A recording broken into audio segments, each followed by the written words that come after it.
The transition from lithic to metallic technologies stands as one of humanity's most monumental technological thresholds, irrevocably altering the course of human civilization.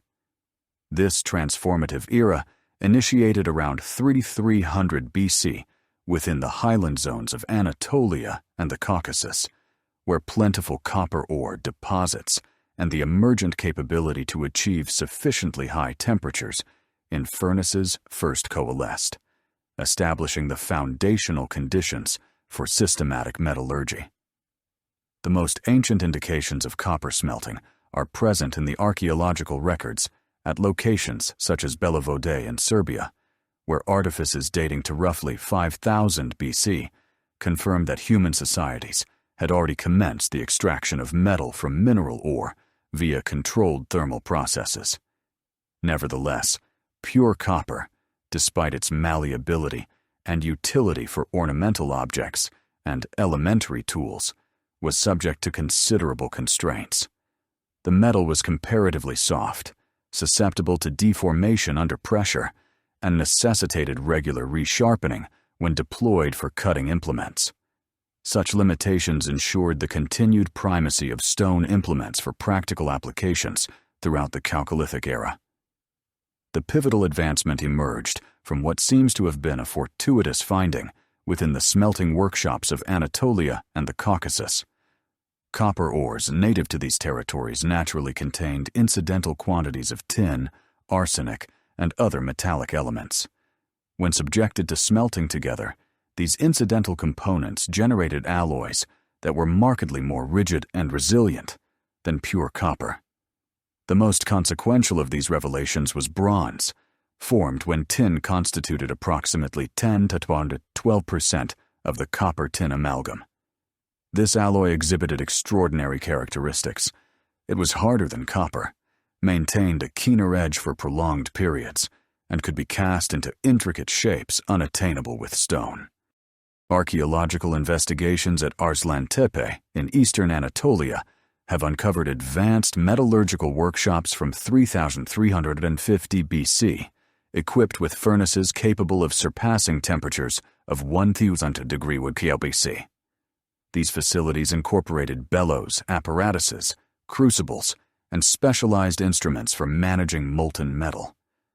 The unearthing of tin ingots at these locales, some bearing unique markings indicative of organized trade systems, signifies that metallurgists were intentionally procuring tin sources to fabricate bronze alloys rather than depending exclusively on natural impurities within copper. The site of Çatalhöyük, continuously inhabited from approximately 7500 to 5700 BC, offers vital understanding of the gradual integration of metal technology. The most ancient strata of the settlement reveal an exclusive reliance on obsidian and flint implements, with copper manifesting solely as minor decorative items like beads and pins. By the later phases of occupation, copper tools grew more prevalent, albeit serving to augment rather than supplant stone implements. Excavations have revealed copper axes, awls, and fishhooks alongside conventional stone scrapers and blades, indicating a transitional epoch where both technological systems coexisted.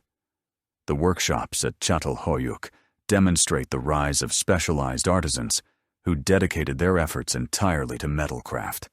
These individuals possessed expertise in ore recognition, smelting temperatures, and alloy formulations that demanded years of instruction to master.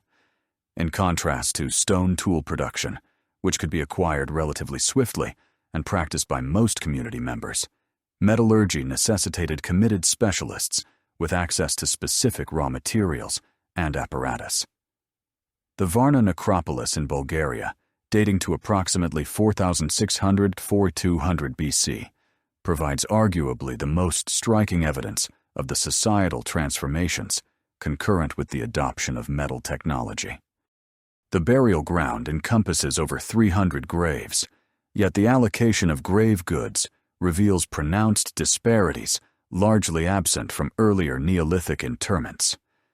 Grave 43, belonging to a middle-aged male, contained in excess of 1.5 kilograms of gold items, including what may be the world's most ancient crafted gold artifacts.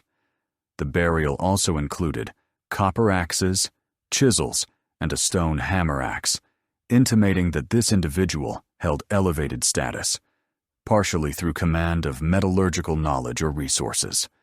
The contrast between elite burials like Grave 43 and simpler interments at Varna illustrates the emergence of social stratification directly linked to metal technology. While certain graves housed elaborate gold diadems, copper tools, and imported materials, others contained only simple pottery vessels or were entirely devoid of grave goods. This inequity suggests that access to metallic objects and the expertise to produce them became indicators of social standing and economic influence. Early Mesopotamian settlements furnish additional testimony of this technological and social metamorphosis.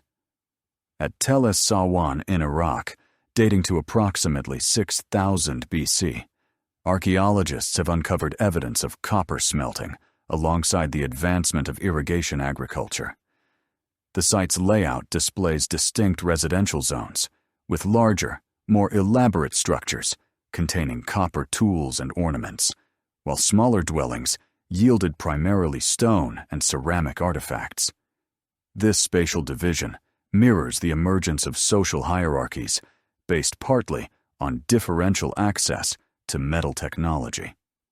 The site of Tepe Yaya, occupied from approximately 5000 to 3500 BC, demonstrates the progression of metallurgical methods over time. Early levels exhibit simple copper objects produced through cold hammering of native copper, while subsequent phases reveal evidence of advanced casting techniques employing multi-piece molds. The discovery of a copper working quarter in level 8A, dating to approximately 3500 BC, includes furnaces, crucibles, and slag deposits signifying large-scale metal production. The associated residential structures in this quarter were notably larger and more robustly constructed than those in other parts of the settlement, suggesting that metallurgical specialists enjoyed enhanced social status. The shift from stone to metal transpired at profoundly different tempos across diverse regions and cultures. While Anatolian and Mesopotamian societies began embracing bronze technology around 3300 BC, European communities lagged substantially behind. The bell beaker culture, which disseminated across Western Europe between 2800 and 1800 BC, represents one of the earliest widespread adoptions of copper and bronze technology in the region. Bell beaker sites contain characteristic copper daggers, archery gear, and decorative objects, yet stone tools persisted as dominant for everyday tasks. In Britain, the transition was even more gradual.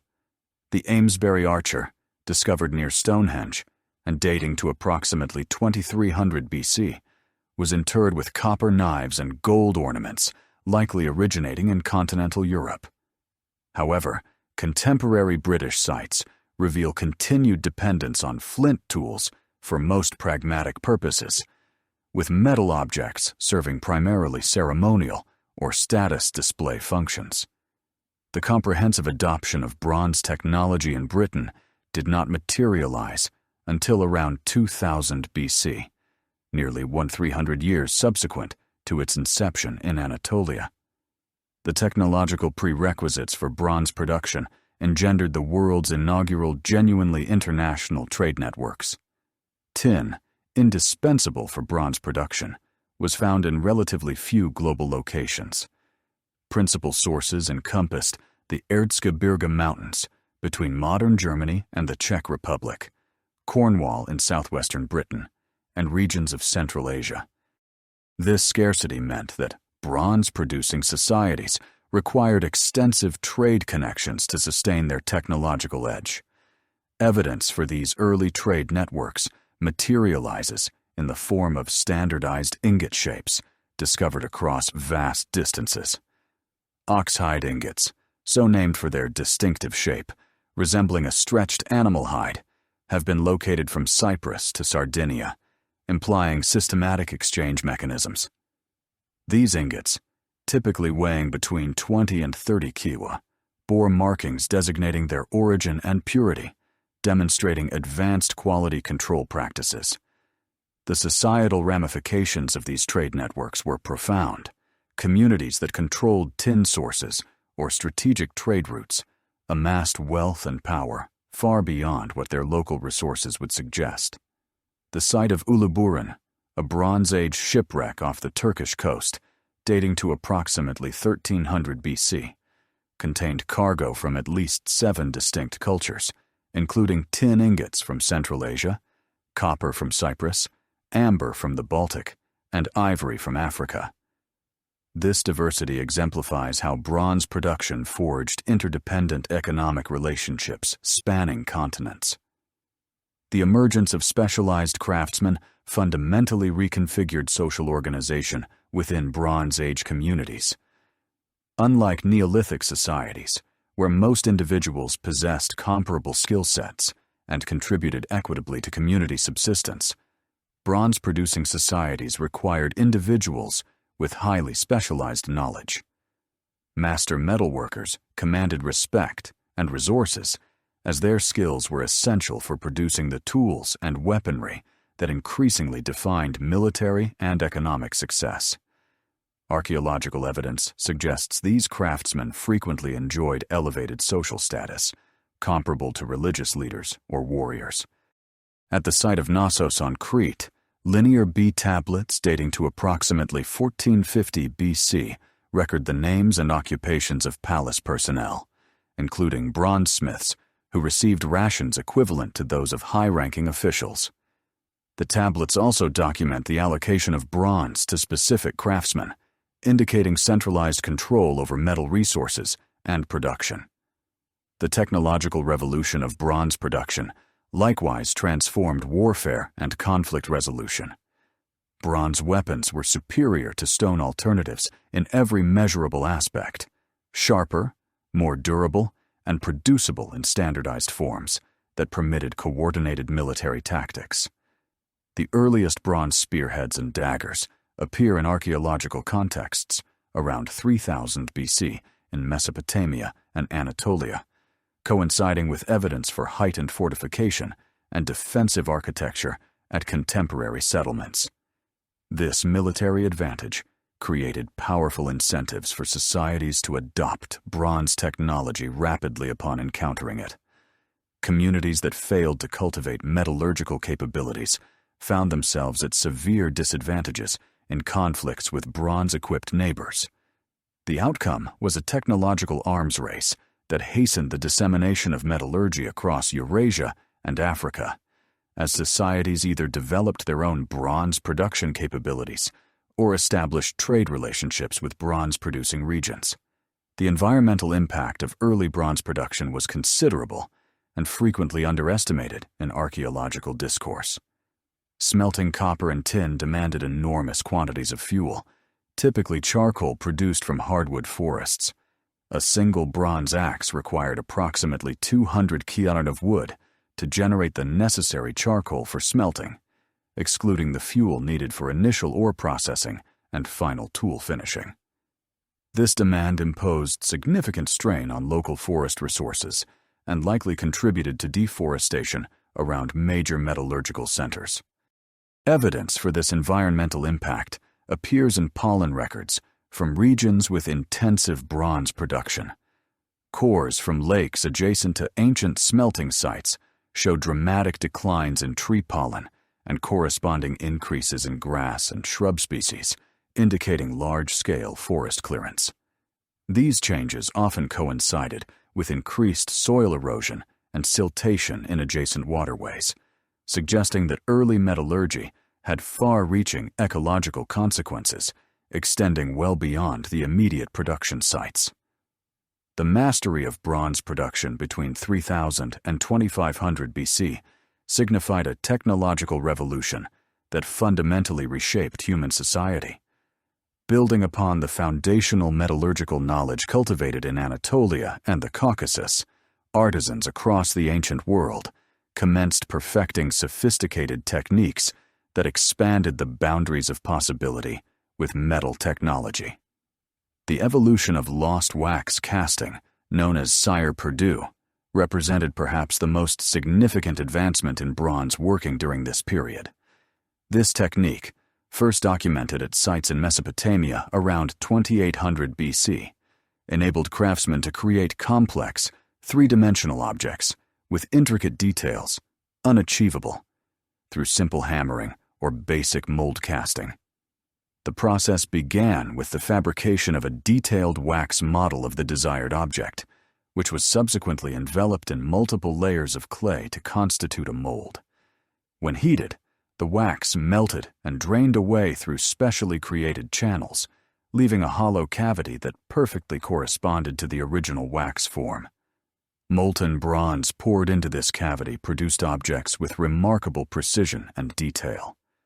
Archaeological evidence from the royal cemetery at Ur demonstrates the sophistication of lost wax casting by 2600 BC.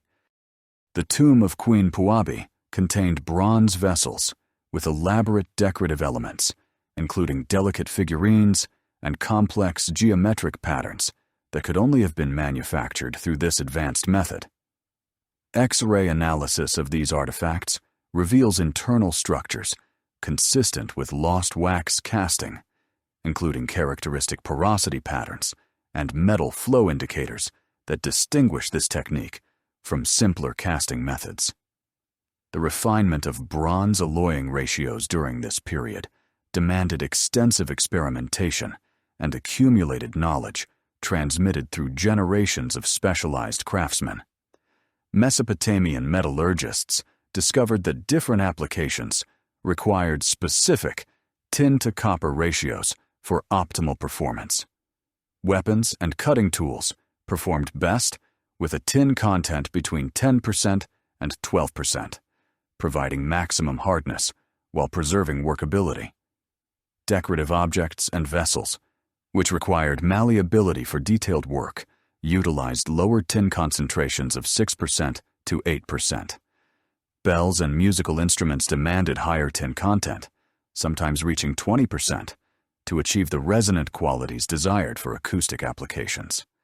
Spectrographic analysis of bronze artifacts from Harappan sites in the Indus Valley reveals a sophisticated comprehension of these principles by 2500 BC. Bronze axes from Harappa consistently show a tin content of 11.2%, plus 2%, remarkably proximate to the optimal ratio for cutting tools. In contrast, decorative bangles from the same site contain 7.8% tin, indicating deliberate modification of alloy composition based on intended function.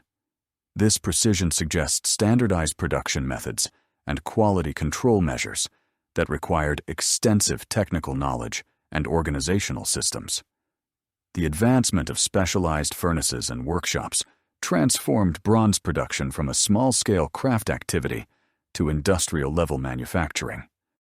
The site of Tepe Yahya in southeastern Iran provides exceptional evidence of these technological strides. Excavations have revealed a metallurgical complex dating to 2700 BC that incorporated multiple furnace types engineered for different stages of bronze production.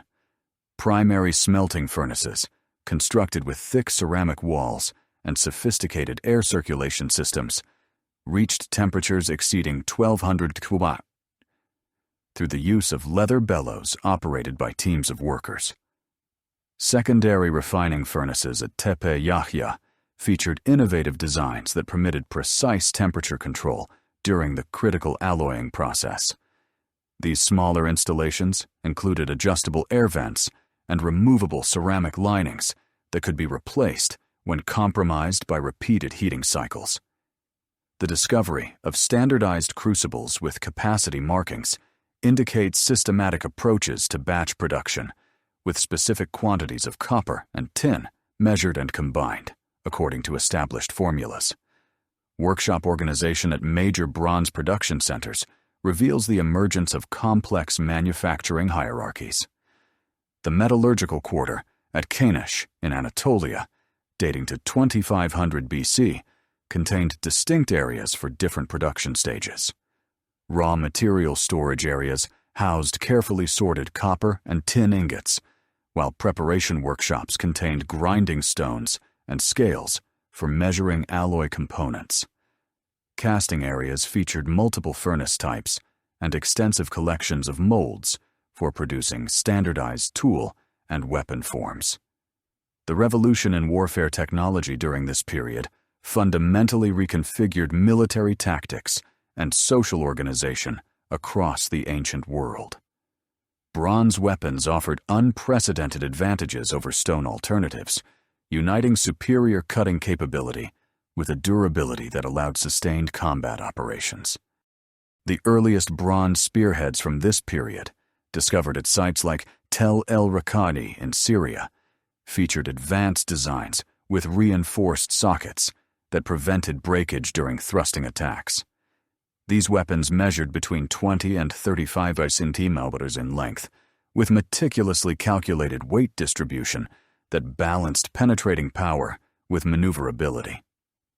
Bronze sword development progressed rapidly during this period, evolving from simple daggers to sophisticated weapons engineered for specific combat roles.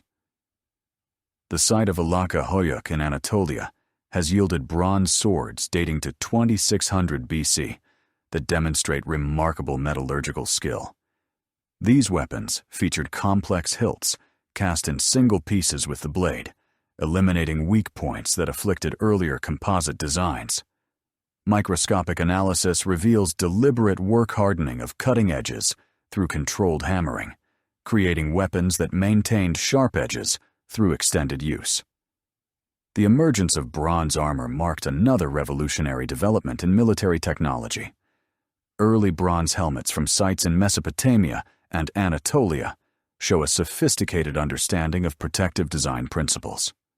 The helmet discovered in the royal cemetery at Ur, dating to approximately 2600 BC, features a distinctive conical shape that deflected blows while distributing impact forces across the entire structure. The bronze sheet, hammered to a uniform thickness of 2.3 mm, provided protection while remaining sufficiently light for extended wear during combat operations.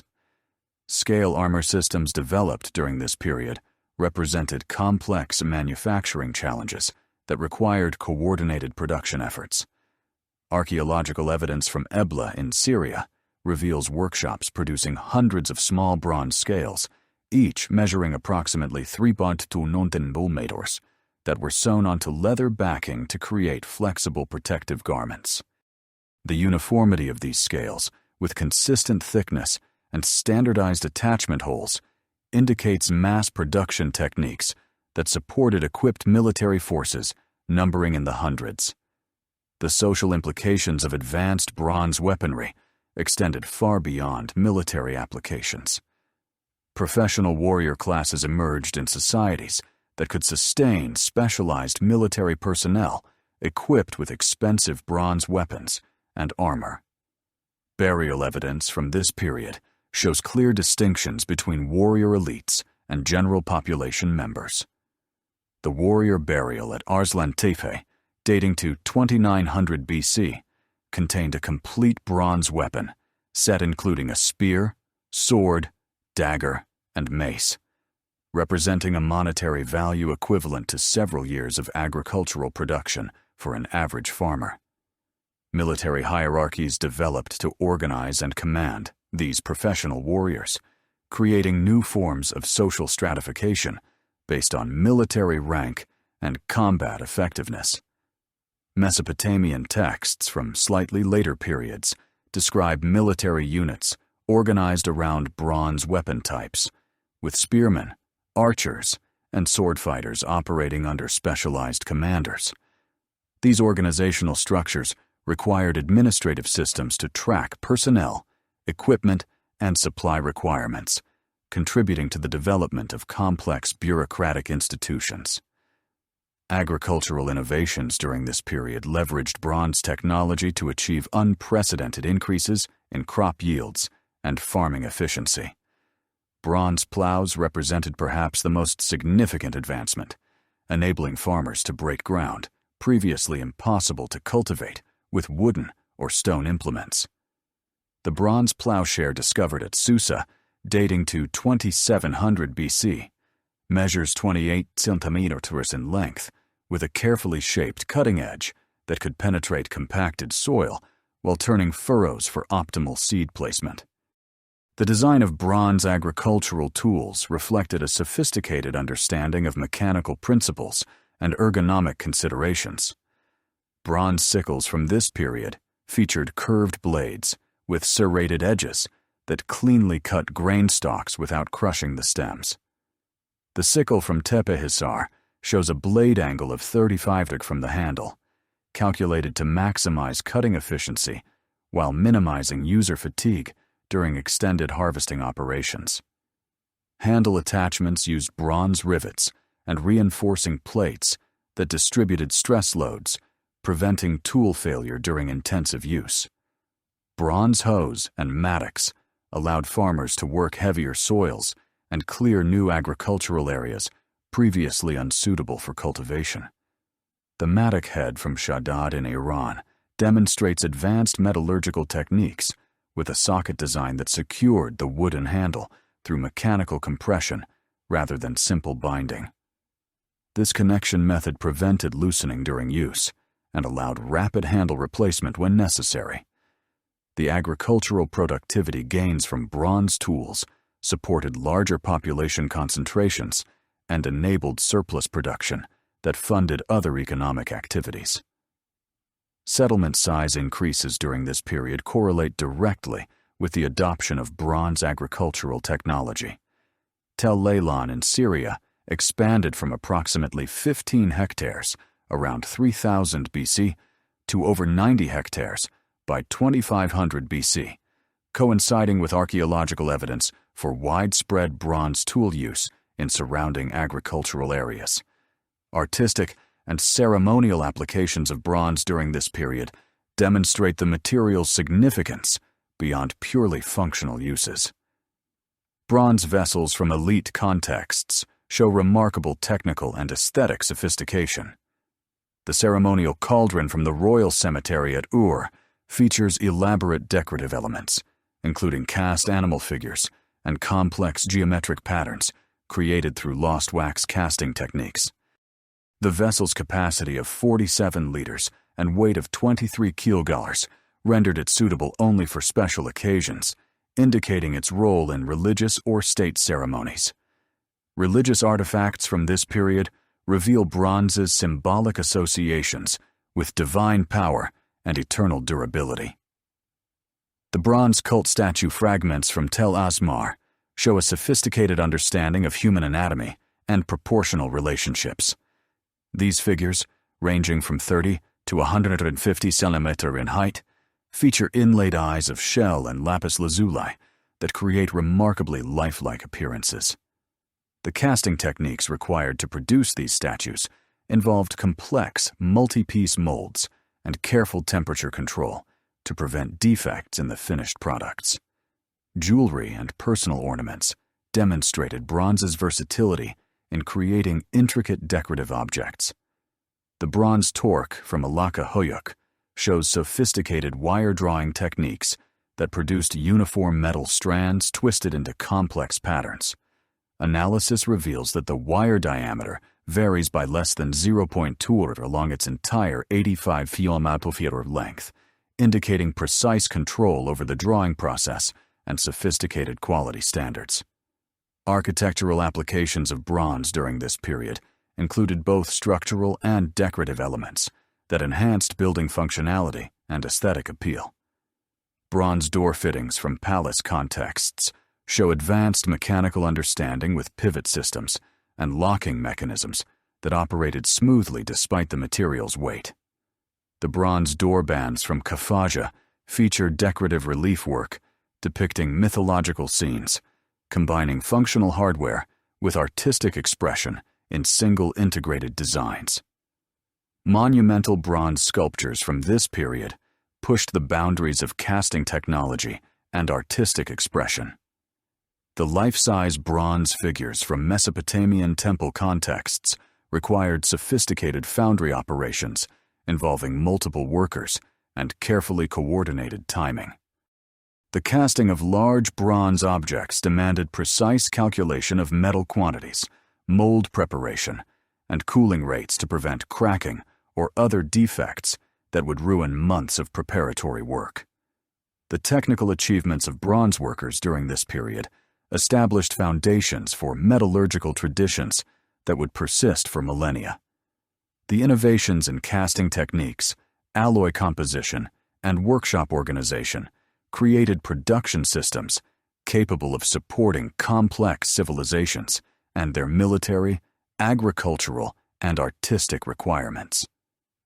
The mastery of bronze technology between 3000 to 2500 BC represents a pivotal moment when human technical capabilities reached levels that would fundamentally reshape the trajectory of cultural development across the ancient world. The mastery of bronze technology created the foundation for humanity's first urban revolution, which unfolded along the fertile banks of the Tigris and Euphrates rivers in southern Mesopotamia. Here, between approximately 3500 and 3000 BC, the world witnessed the emergence of complex societies that transcended the limitations of village-based agricultural communities. These early urban centers represented a fundamental shift in human organization, concentrating thousands of individuals within defensive walls and coordinating their activities through unprecedented administrative complexity. Uruk, the world's first true city, dominated the southern Mesopotamian landscape by 3200 BC, covering approximately 400 hectares and housing an estimated 40,000 to 50,000 inhabitants. Archaeological excavations have revealed a settlement organized around massive temple complexes, with the White Temple standing atop a 13-meter artificial platform that required coordinated labor from hundreds of workers over multiple construction seasons. The temple's limestone walls, precisely cut and fitted without mortar, demonstrate sophisticated engineering capabilities that demanded specialized craftsmen and centralized planning authority. The urban layout at Uruk reflects deliberate city planning principles that maximized both defensive capabilities and internal organization. Residential districts clustered around craft production areas, with bronze working quarters positioned near the city's periphery to minimize fire hazards, while maintaining access to fuel supplies and raw materials. Excavations in the Iana precinct have uncovered standardized residential units measuring approximately 8 meter, arranged in regular blocks separated by narrow streets that facilitated movement while conserving valuable urban space. Administrative buildings at Uruk housed the world's earliest bureaucratic institutions, managing the complex logistics required to sustain large urban populations. The discovery of over 5,000 clay tablets from the Iana archive, dating between 3200 and 3000 BC, provides detailed insight into these early governmental systems. These records document the allocation of barley rations to workers, the distribution of bronze tools to craft specialists, and the coordination of agricultural activities across the city's extensive hinterland. The tablets reveal sophisticated accounting systems that tracked multiple categories of goods and services simultaneously. Individual records document the daily bread rations for temple personnel, specifying quantities based on occupational rank and family size. Metalwork records detail the distribution of copper and tin ingots to bronze smiths, including quality specifications and delivery schedules that ensured continuous production of tools and weapons. Agricultural accounts track seed distribution, field assignments, and harvest yields across hundreds of individual plots managed by the temple administration. Ur emerged as another major urban center by 2900 BC, developing distinct characteristics that reflected different approaches to city organization and regional control. The settlement's location near the Persian Gulf provided access to maritime trade networks that connected Mesopotamia with the Indus Valley, the Iranian Plateau, and the Arabian Peninsula. Archaeological evidence from the Royal Cemetery demonstrates accumulation of wealth through these trade connections, with grave goods, including lapis lazuli from Afghanistan, carnelian from the Indus region, and gold from Anatolia. The urban planning at incorporated sophisticated water management systems that addressed the challenges of maintaining large populations in an arid environment. Canal networks channeled water from the Euphrates through the city, supplying residential districts and craft workshops while providing drainage for waste removal. The main canal, measuring 12 meters in width and lined with fired brick, required engineering expertise that coordinated surveying, construction, and maintenance across multiple administrative districts. Residential architecture at reveals social stratification that reflected the city's complex economic hierarchies. Elite houses in the central districts featured multiple courtyards, private wells, and dedicated workshop spaces for specialized craft production. These structures, built with fired brick and decorated with bronze fittings, contrasted sharply with peripheral residential areas, where single-room dwellings housed the majority of the urban population. The disparity in building materials and architectural sophistication demonstrates the concentration of wealth among administrative and commercial elites. The development of cuneiform writing around 3200 BC revolutionized human communication and administrative capability, emerging from the practical needs of urban management in these early Mesopotamian cities. The earliest cuneiform tablets from Uruk contain pictographic symbols representing concrete objects and quantities, gradually evolving into a system capable of recording abstract concepts and complex grammatical relationships. This writing system used wedge-shaped marks impressed into clay tablets with reed styluses, creating permanent records that could be stored, transported, and referenced across extended periods. Scribal schools at and other major cities trained specialists in cuneiform writing, mathematics, and administrative procedures. Excavations at the scribal quarter in Nippur have revealed practice tablets containing student exercises, including mathematical calculations, literary compositions, and legal document templates. These educational institutions produced the literate bureaucrats essential for managing complex urban societies, creating professional classes whose specialized knowledge commanded significant social status and economic rewards. The evolution of cuneiform from simple accounting notation to sophisticated literary expression occurred rapidly between 3000 and 2500 BC. The Epic of Gilgamesh, preserved in later copies, but originating in early Sumerian compositions, demonstrates the system's capacity for recording complex narratives, philosophical concepts, and cultural values.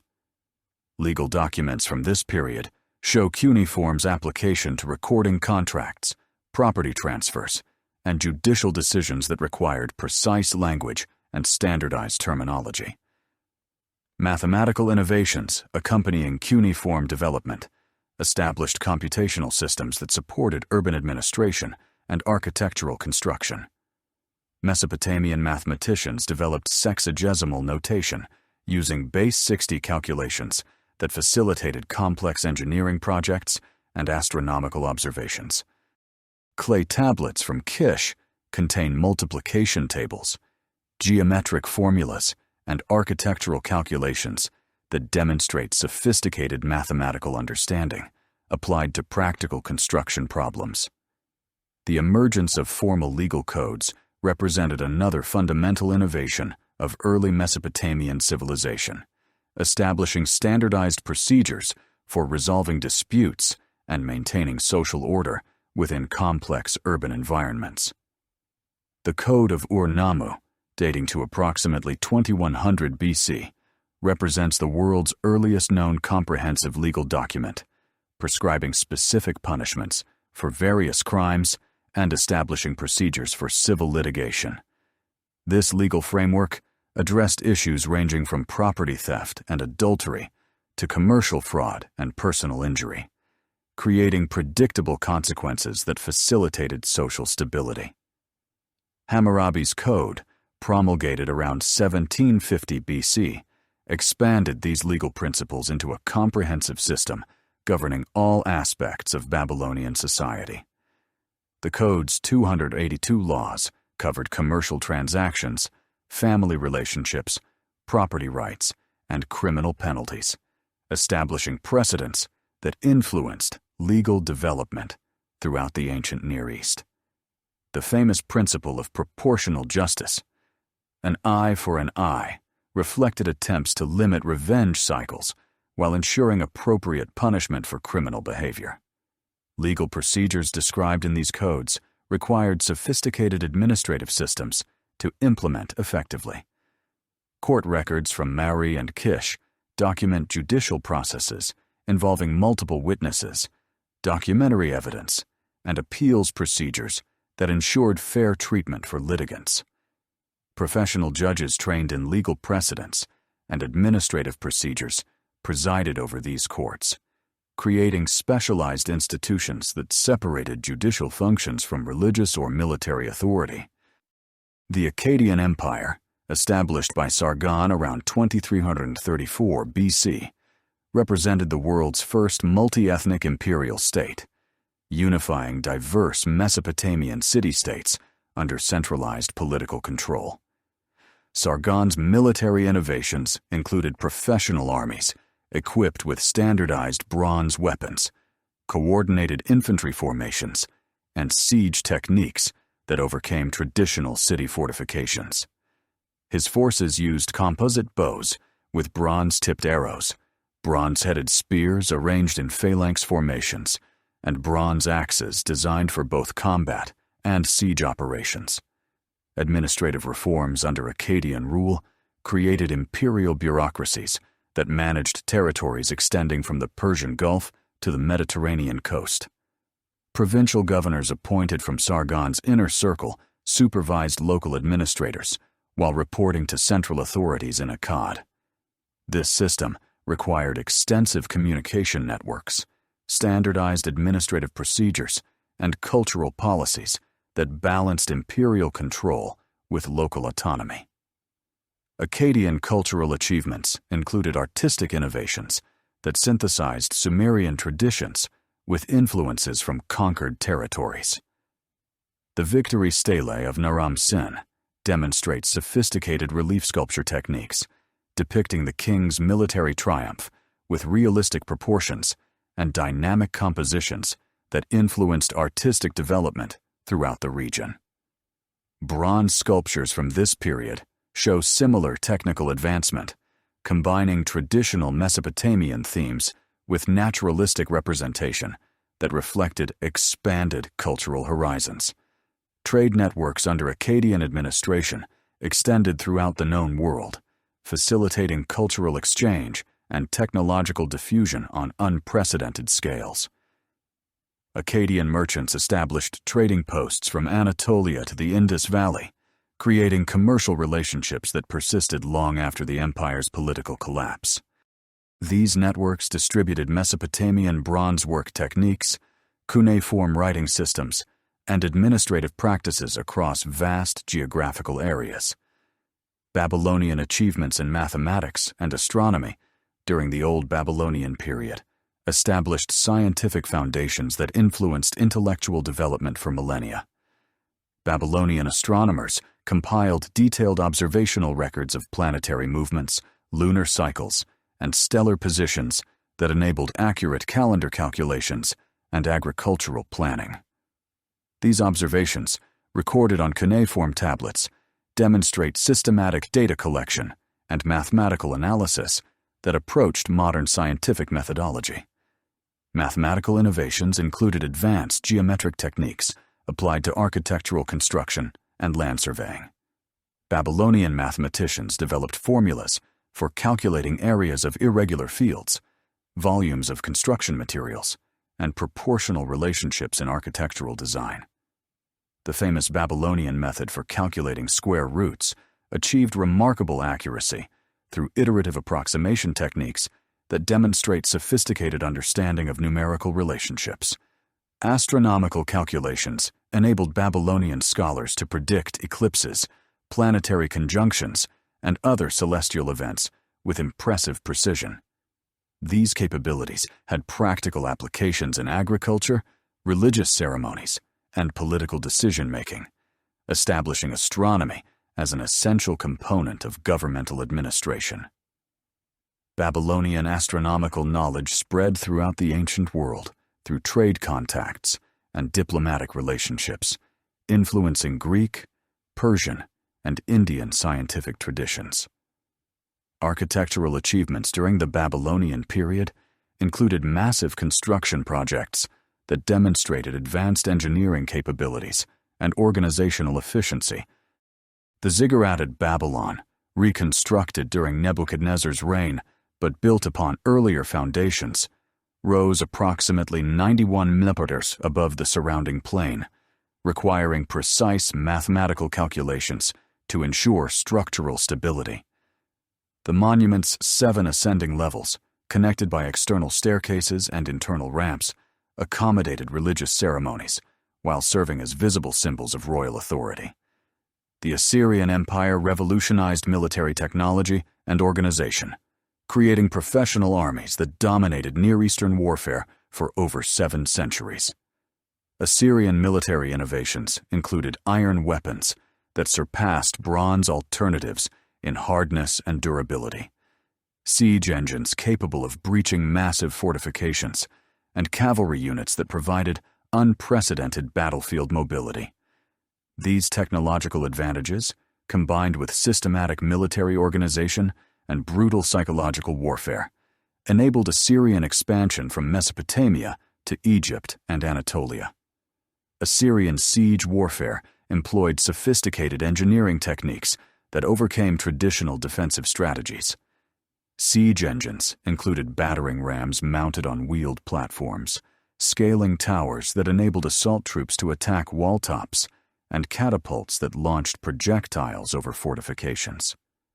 Archaeological evidence from Lachish demonstrates Assyrian siege methods, with excavated siege ramps showing systematic approaches to fortress reduction that combined engineering expertise with overwhelming force. Military organization under Assyrian rule created professional armies numbering in the tens of thousands, supported by extensive logistics systems and standardized equipment production. Assyrian workshops produced weapons and armor in standardized patterns, enabling rapid replacement of battlefield losses and consistent training procedures. Administrative records document supply chains that provided food, equipment, and reinforcements to armies operating hundreds of kilometers from Assyrian territory.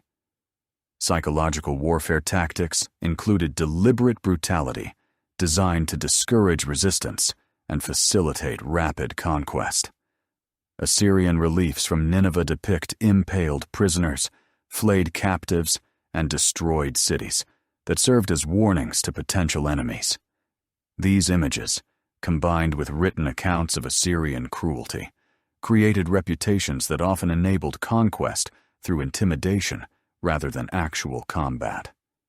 Administrative innovations under Assyrian rule included provincial systems that balanced central control with local administration, communication networks that enabled rapid information transmission across the empire, and cultural policies that managed diverse ethnic populations.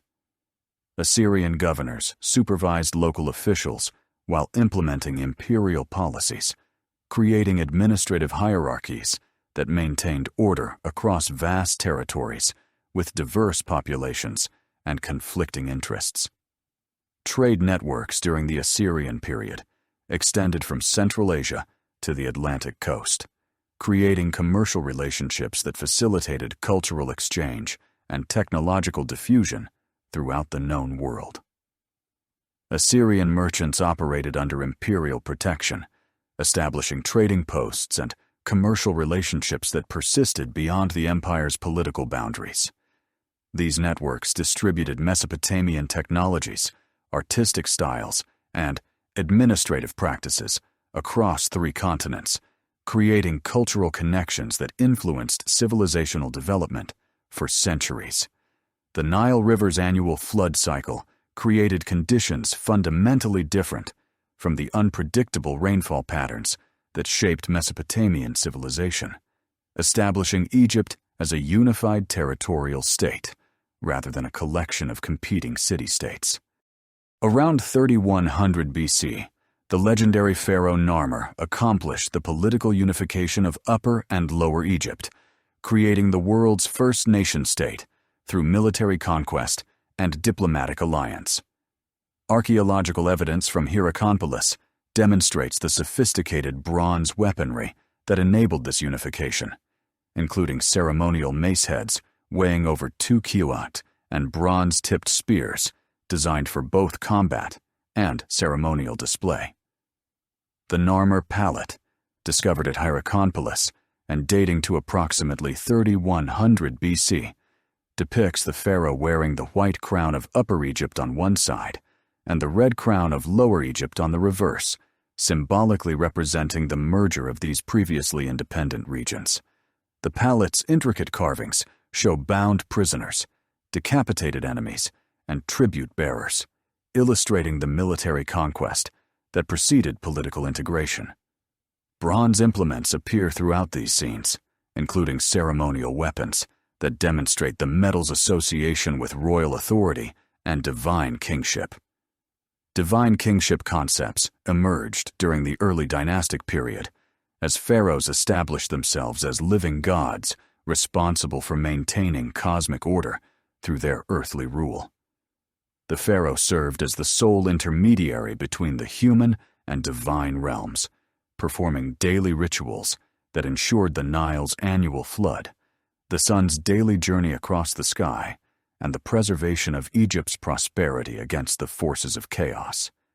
This religious framework provided ideological justification for absolute monarchy while creating administrative systems that coordinated activities across Egypt's 1,200-kilometer length.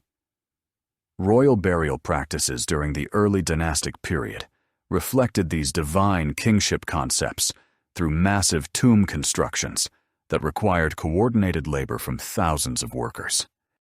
The tomb of Den at Abydos, dating to approximately 2950 BC, featured a burial chamber measuring 11 by 9 on, surrounded by subsidiary burials of servants and officials who accompanied the pharaoh into the afterlife.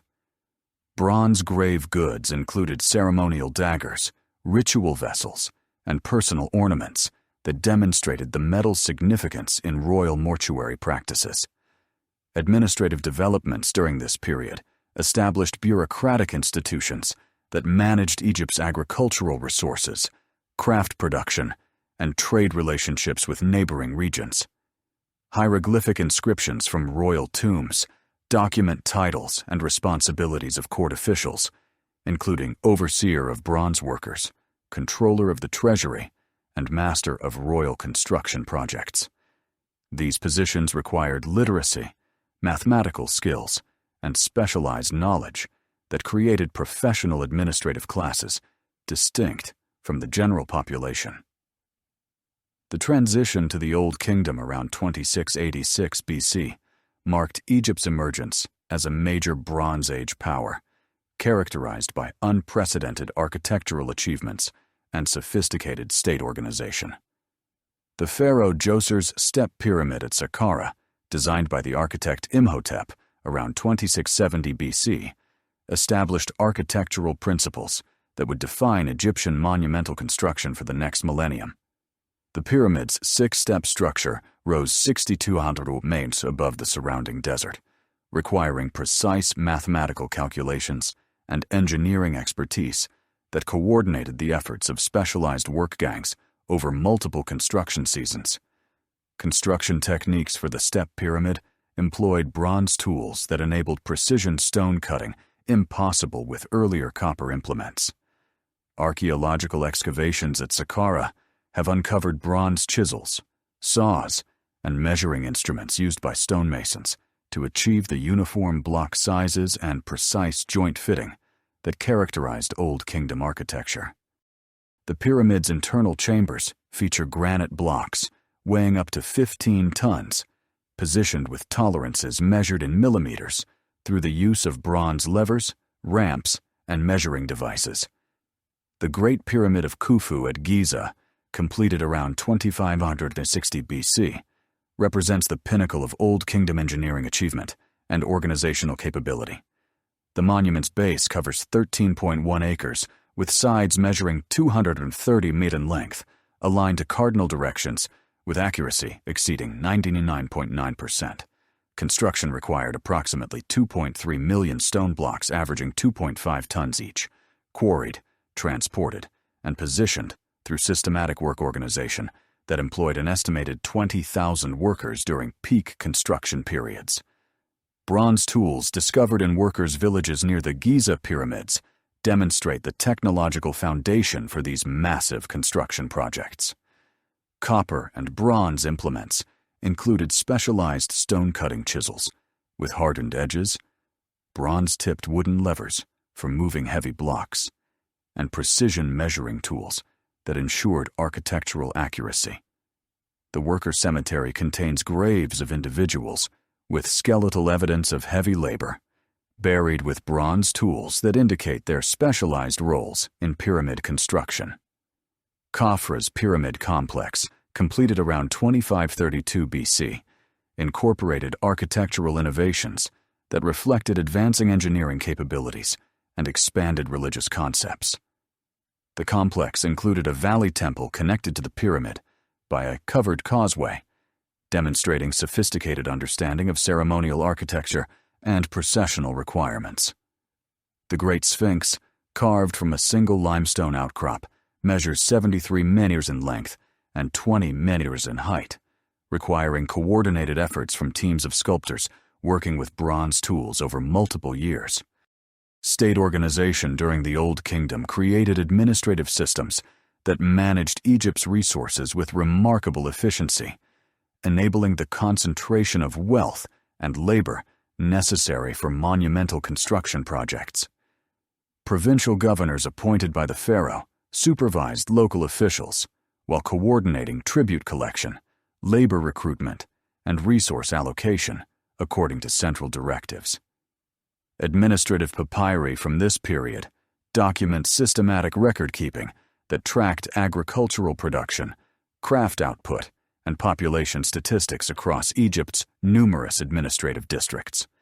The Palermo Stone, a fragmentary royal chronicle dating to the 5th dynasty, records annual Nile flood levels, tax assessments, and major construction projects that demonstrate systematic governmental planning extending across multiple reigns.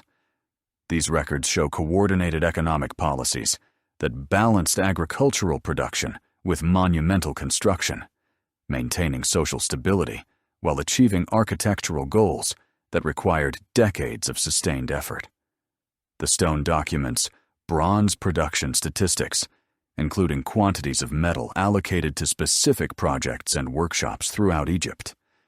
Pyramid construction logistics required sophisticated supply chains that coordinated activities across hundreds of kilometers.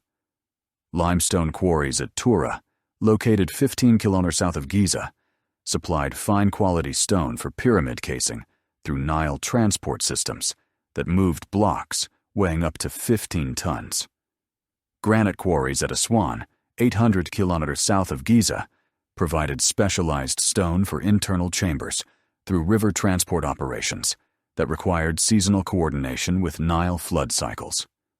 Workers' villages near pyramid construction sites housed permanent populations of skilled craftsmen, including stonemasons, bronze workers, carpenters, and supervisors who maintained construction operations year-round. Archaeological excavations at these settlements reveal standardized housing units, communal cooking facilities, and workshop areas equipped with bronze tools and specialized equipment. Medical papyri describe treatment procedures for construction injuries, indicating systematic healthcare provision for workers engaged in dangerous occupations. The Middle Kingdom period, beginning around 2055 BC, with the reunification under Mentuhotep I, marked Egypt's cultural renaissance and territorial expansion beyond the Nile Valley. Pharaohs of the 12th dynasty established permanent Egyptian presence in Nubia, constructing fortress chains that controlled gold mining operations and trade routes connecting Egypt with sub-Saharan Africa. The fortress at Buin, built during Senusret I's reign around 1950 BC, featured massive mud brick walls reinforced with bronze fittings and defensive systems that incorporated advanced military engineering principles. Nubian gold mines operated under Egyptian control provided the precious metal that financed Middle Kingdom expansion and monumental construction projects. Archaeological evidence from mining sites shows systematic extraction operations employing thousands of workers supervised by Egyptian administrators. Bronze mining tools, including picks, hammers, and ore processing equipment, enabled extraction operations that produced hundreds of kilograms of gold annually for the royal treasury.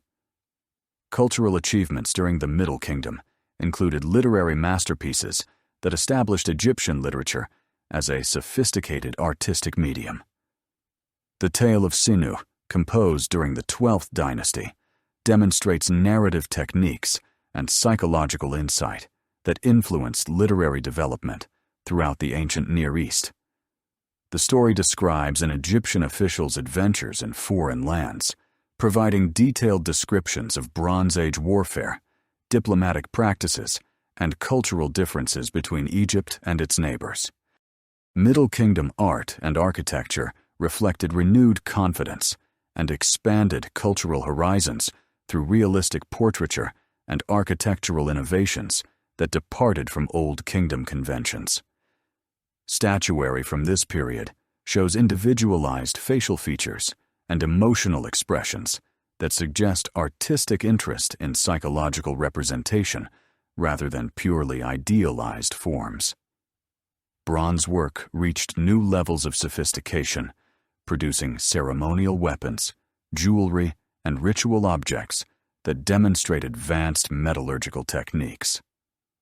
The Second Intermediate period, beginning around 1650 BC, witnessed Egypt's temporary fragmentation and the Hyksos invasion that introduced new military technologies and cultural influences. The Hyksos, likely originating from the Levantine region, established control over northern Egypt through superior bronze weaponry, horse-drawn chariots, and composite bows that gave them decisive military advantages over traditional Egyptian forces. Archaeological evidence from Tel el-Daba shows Hyksos settlements with distinctly non-Egyptian material culture, including bronze weapon types unknown in earlier Egyptian contexts. Hyksos military innovations included bronze scale armor, improved bronze sword designs, and siege techniques that overcame Egyptian fortress defenses. The composite bow, constructed from wood, horn, and sinew layers, provided greater range and penetrating power than traditional Egyptian bows.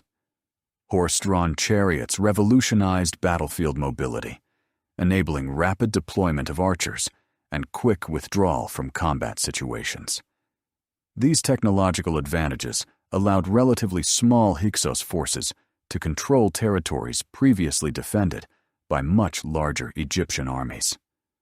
Cultural exchange during Hyksos rule introduced new artistic styles, religious concepts, and technological innovations that enriched Egyptian civilization despite the political disruption.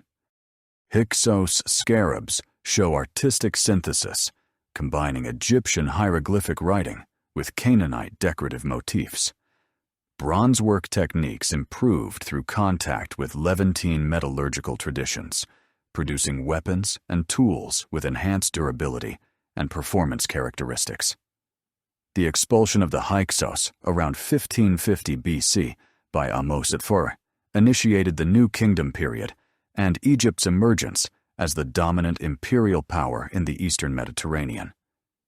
Egyptian military reforms incorporated Hyksos innovations while developing new tactics and organizational systems that supported sustained military campaigns beyond Egypt's traditional borders. Professional armies replaced militia forces, creating military institutions that coordinated infantry, chariot units, and specialized support troops in complex battlefield operations. Hatshepsut's reign demonstrated that successful pharaonic rule transcended gender boundaries through effective administration and ambitious construction projects. Her mortuary temple at Deir el-Bahari, carved into limestone cliffs on the west bank of the Nile, represents architectural innovation that harmonized built structures with natural landscape features. The temple's 3 terrace levels, connected by ramps and colonnades, required sophisticated engineering that coordinated stone cutting, transportation, and construction across difficult terrain. Hatshepsut's trading expeditions to Punt, documented in detailed relief carvings at Deir el-Bahari, established commercial relationships that provided exotic goods, including incense, gold, ivory, and live animals, for Egyptian temples and royal collections. These expeditions required coordination of naval forces, diplomatic personnel, and trading specialists who negotiated with foreign rulers and managed complex logistics across hundreds of kilometers of sea and land routes. Thutmose III's military campaigns established Egyptian control over territories extending from Nubia to the Euphrates River, creating the largest empire in Bronze Age history through systematic conquest and diplomatic alliance. The Battle of Megiddo around 1457 BC demonstrated Egyptian military superiority through coordinated infantry and chariot operations that defeated a coalition of Canaanite city-states. Egyptian records describe the capture of 924 chariots, 2,241 horses, and vast quantities of bronze weapons that equipped Egyptian forces for subsequent campaigns. Egyptian siege warfare during Thutmose III's campaigns employed innovative techniques that overcame fortified positions throughout the Levant. Siege equipment included bronze-tipped battering rams, scaling ladders reinforced with bronze fittings, and catapults that launched projectiles over defensive walls. The Siege of Jaffa, recorded in Egyptian military annals, describes the use of soldiers hidden in large baskets to infiltrate the city, demonstrating tactical creativity that supplemented technological advantages. Ramesses III's reign marked the height of New Kingdom power and architectural achievement. Through massive construction projects and military campaigns that maintained Egyptian dominance despite increasing pressure from emerging powers. The temples at Abu Simbel, carved into sandstone cliffs overlooking the Nile, featured colossal statuary that projected Egyptian power throughout Nubia while demonstrating unprecedented architectural ambition. The larger temple's facade includes 4 seated statues of Ramesses, each measuring 20 meters in height, carved with precision that required coordinated efforts from teams of sculptors working with bronze tools over multiple years. The Battle of Kadesh, around 1274 BC, represented the largest chariot engagement in ancient warfare, with Egyptian and Hittite forces each fielding thousands of chariots in a conflict that determined control over the Levantine region. Egyptian military records describe tactical formations that coordinated infantry, chariot units, and archer support in complex battlefield maneuvers.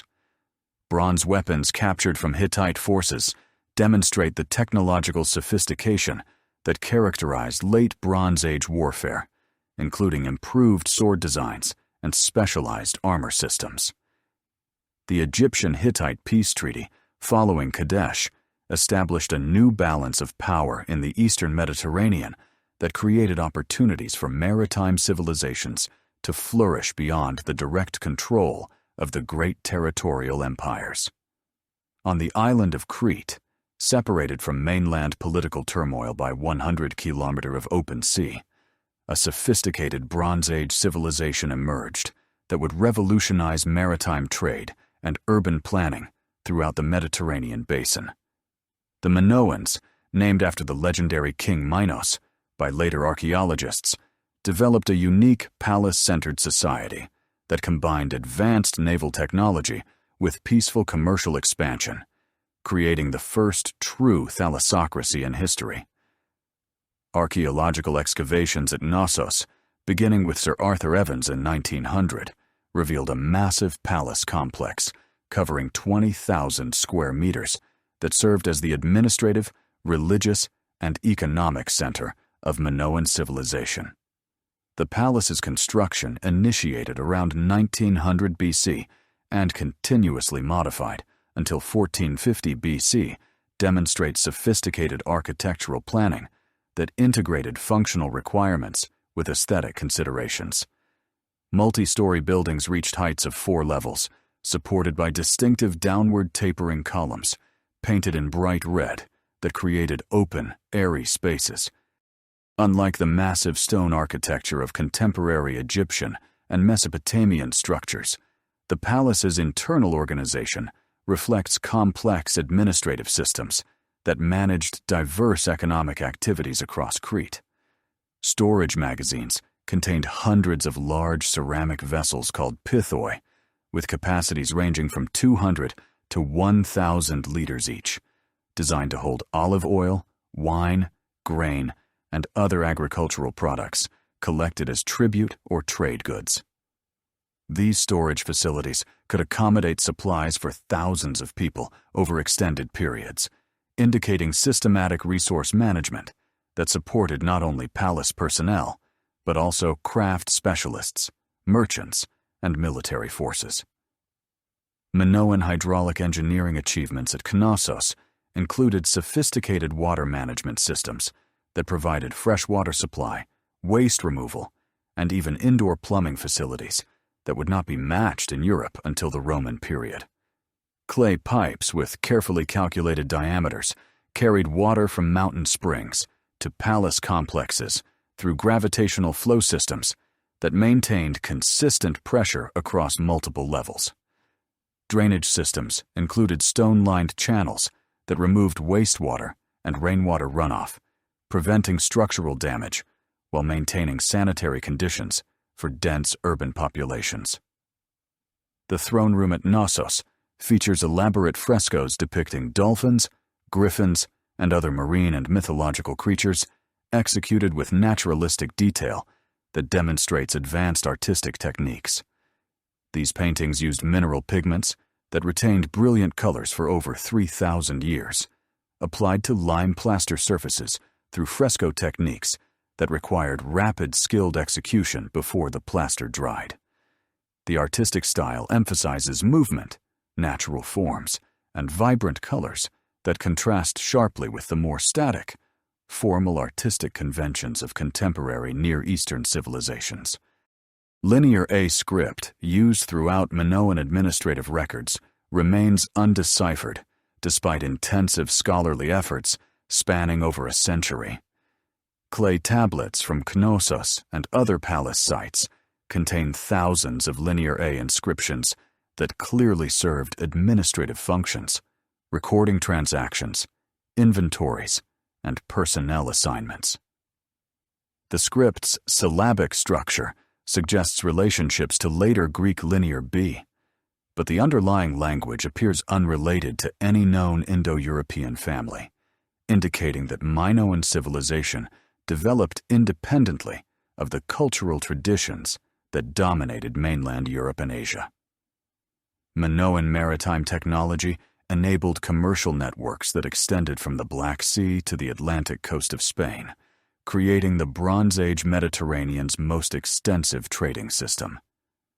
Harbor installations at Komos show sophisticated port facilities with stone quays, warehouses, and ship maintenance areas that could accommodate vessels up to 24 meters in length. These ships, reconstructed from artistic depictions and archaeological remains, featured deep keels for stability in rough seas, square sails for long-distance travel, and banks of oars for maneuvering in harbors and during calm conditions. Trade goods from Minoan contexts demonstrate the civilization's commercial reach and the diversity of products that flowed through Cretan ports. Amber from the Baltic region, tin from Cornwall and Central Europe, ivory from Africa, and lapis lazuli from Afghanistan appear in Minoan archaeological sites, indicating trade relationships that spanned the known world. Minoan exports included high-quality pottery, bronze weapons and tools, textiles dyed with expensive murex shells, and agricultural products like olive oil and wine that commanded premium prices in foreign markets. The palace at Phaistos, located in south-central Crete, reveals architectural innovations that adapted palace design principles to different topographical conditions while maintaining consistent administrative functions. Built on a hilltop overlooking the Masara plain, Phaistos featured terrace construction that followed natural contours while providing defensive advantages and impressive visual impact.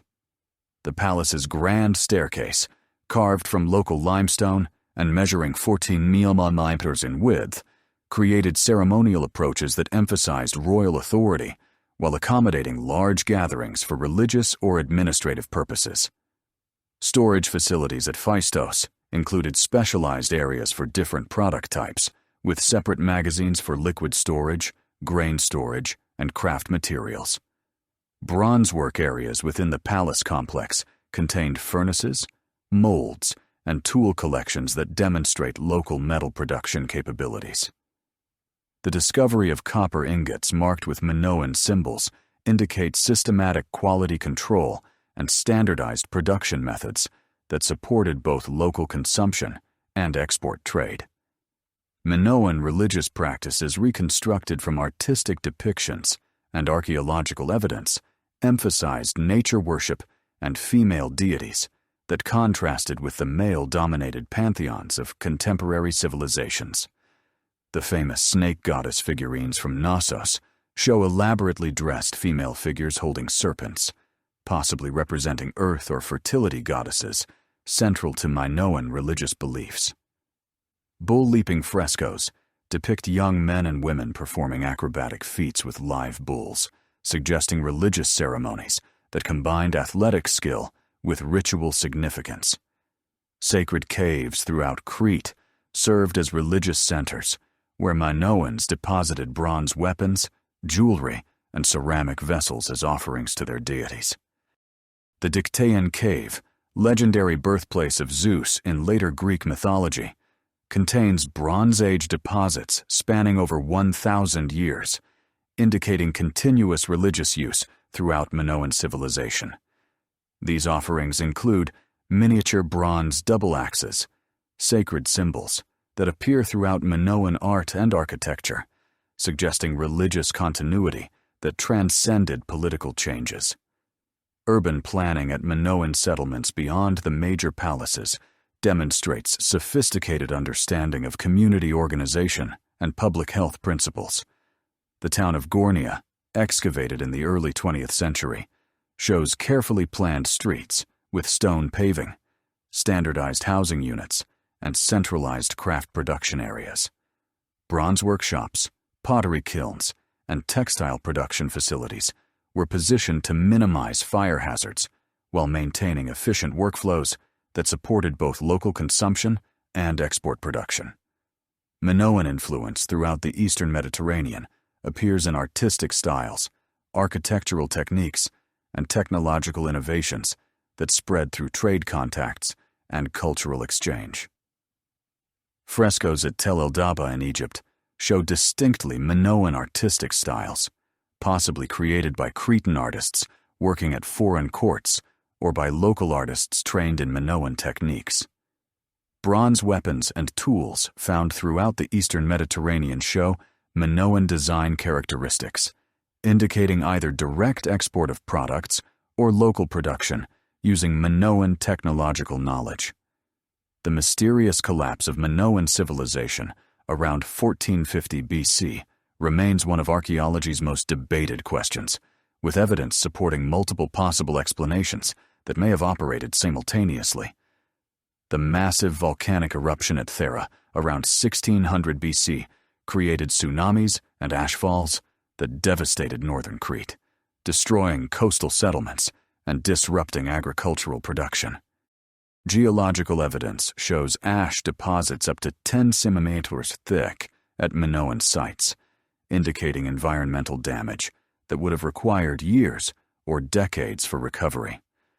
Archaeological evidence from Knossos and other palace sites shows destruction layers containing burned debris, collapsed walls, and scattered artifacts that suggest violent conquest rather than natural disaster. Bronze weapons and arrowheads found in destruction contexts indicate military conflict, possibly involving Mycenaean Greeks who subsequently occupied Cretan palaces and adapted Linear A script to write Greek language in Linear B tablets. The transition from Minoan to Mycenaean control appears to have occurred rapidly, with new architectural styles and administrative practices appearing immediately after the destruction levels. Internal social conflicts may have weakened Minoan resistance to external threats or natural disasters, creating conditions that enabled the civilization's rapid collapse. Evidence for social tension includes destruction of rural villas, abandonment of smaller settlements, and concentration of population in fortified positions that suggest internal warfare or social breakdown. The absence of obvious defensive walls around major Minoan centers indicates that the civilization developed during periods of relative peace, but lacked military preparations for sustained conflict. Mycenaean civilization emerged on the Greek mainland around 1600 BC, developing from earlier Bronze Age cultures through contact with Minoan technology and possible population movements from Anatolia or the Balkans. The earliest Mycenaean sites show distinctive burial practices, including shaft graves containing bronze weapons, gold ornaments, and ceramic vessels that demonstrate wealth accumulation and social stratification.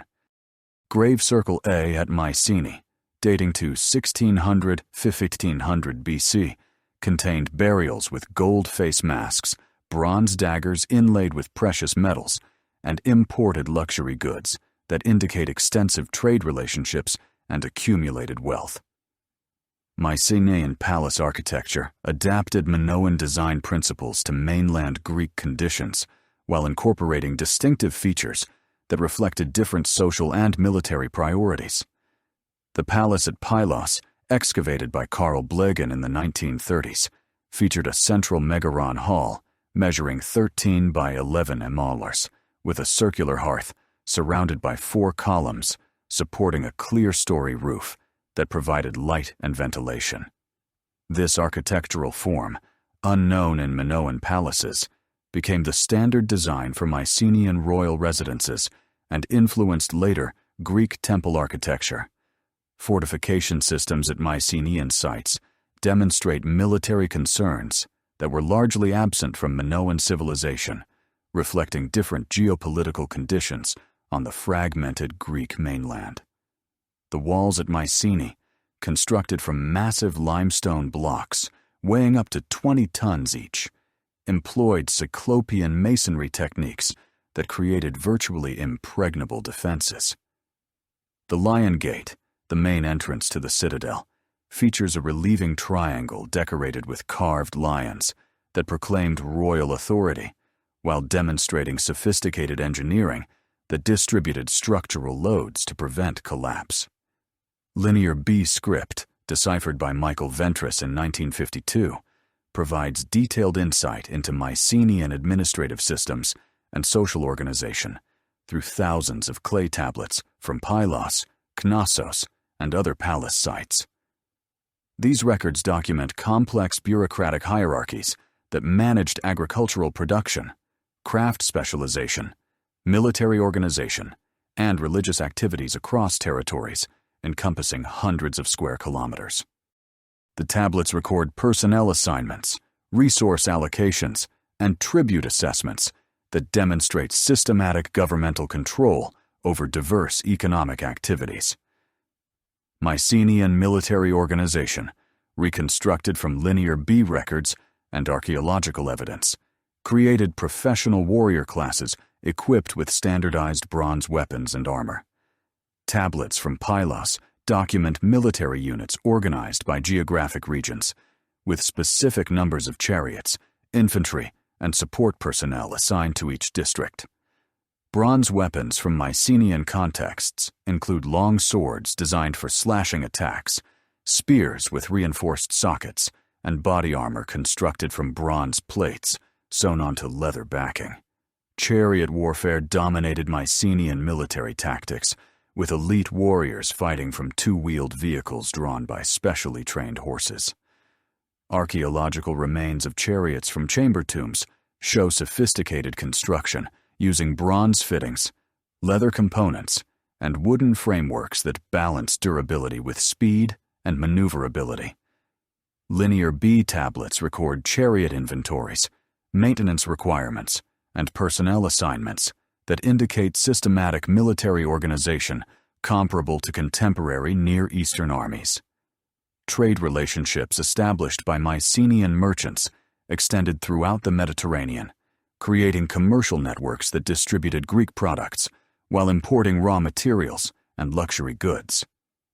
Mycenaean pottery appears at archaeological sites from Sicily to the Levant, indicating regular commercial contact that supplemented local production with specialized Greek ceramics. Bronze weapons and tools of Mycenaean manufacture have been found throughout the eastern Mediterranean, suggesting export of military equipment to foreign markets. The palace at Tiryns, with walls measuring up to 17 meters in thickness, demonstrates Mycenaean engineering capabilities applied to defensive architecture. Internal galleries within the walls provided protected movement routes and storage areas that could sustain sieges lasting months or years.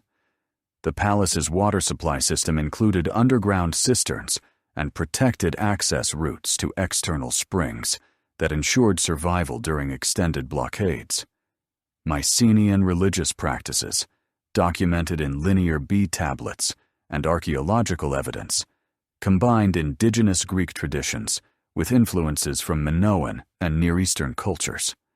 Tablets from Pylos record offerings to deities, including Poseidon, Zeus, and Hera, indicating religious continuity that connected Mycenaean beliefs with later classical Greek religion. Religious ceremonies included animal sacrifices, processions, and festivals that required coordination of personnel and resources across multiple administrative districts. Warrior burials throughout the Mycenaean world demonstrate the civilization's military values and social hierarchies based on combat prowess and martial achievement. Chamber tombs at Mycenae contain bronze weapons, armor, and horse equipment that indicate warrior status, while grave goods reflect individual military accomplishments and social rank. The famous warrior vase from Mycenae depicts armed soldiers in standardized equipment marching in formation, suggesting military organization and training that created effective fighting forces. The Bronze Age collapse around 1200 BC devastated Mycenaean civilization through a combination of factors that remain incompletely understood, despite extensive archaeological investigation. Destruction layers at major Mycenaean sites contain burned debris, collapsed structures, and evidence of violent conflict that suggests military conquest or internal warfare. The timing of these destructions, occurring within a few decades across multiple sites, indicates coordinated attacks or widespread social breakdown rather than isolated local conflicts. Sea peoples mentioned in Egyptian records from this period appear to have played significant roles in Bronze Age Mediterranean disruptions, possibly including attacks on Mycenaean territories. Egyptian inscriptions describe naval battles and land campaigns against confederations of foreign peoples whose origins and motivations remain disputed among scholars. Archaeological evidence for population movements and cultural changes throughout the eastern Mediterranean supports theories of large-scale migrations or invasions that disrupted established political systems. Climate change during the late 13th and early 12th centuries BC may have created agricultural crises that weakened Mycenaean society and contributed to political instability. Paleoclimatic evidence indicates cooling temperatures and reduced rainfall that would have decreased agricultural productivity throughout the eastern Mediterranean.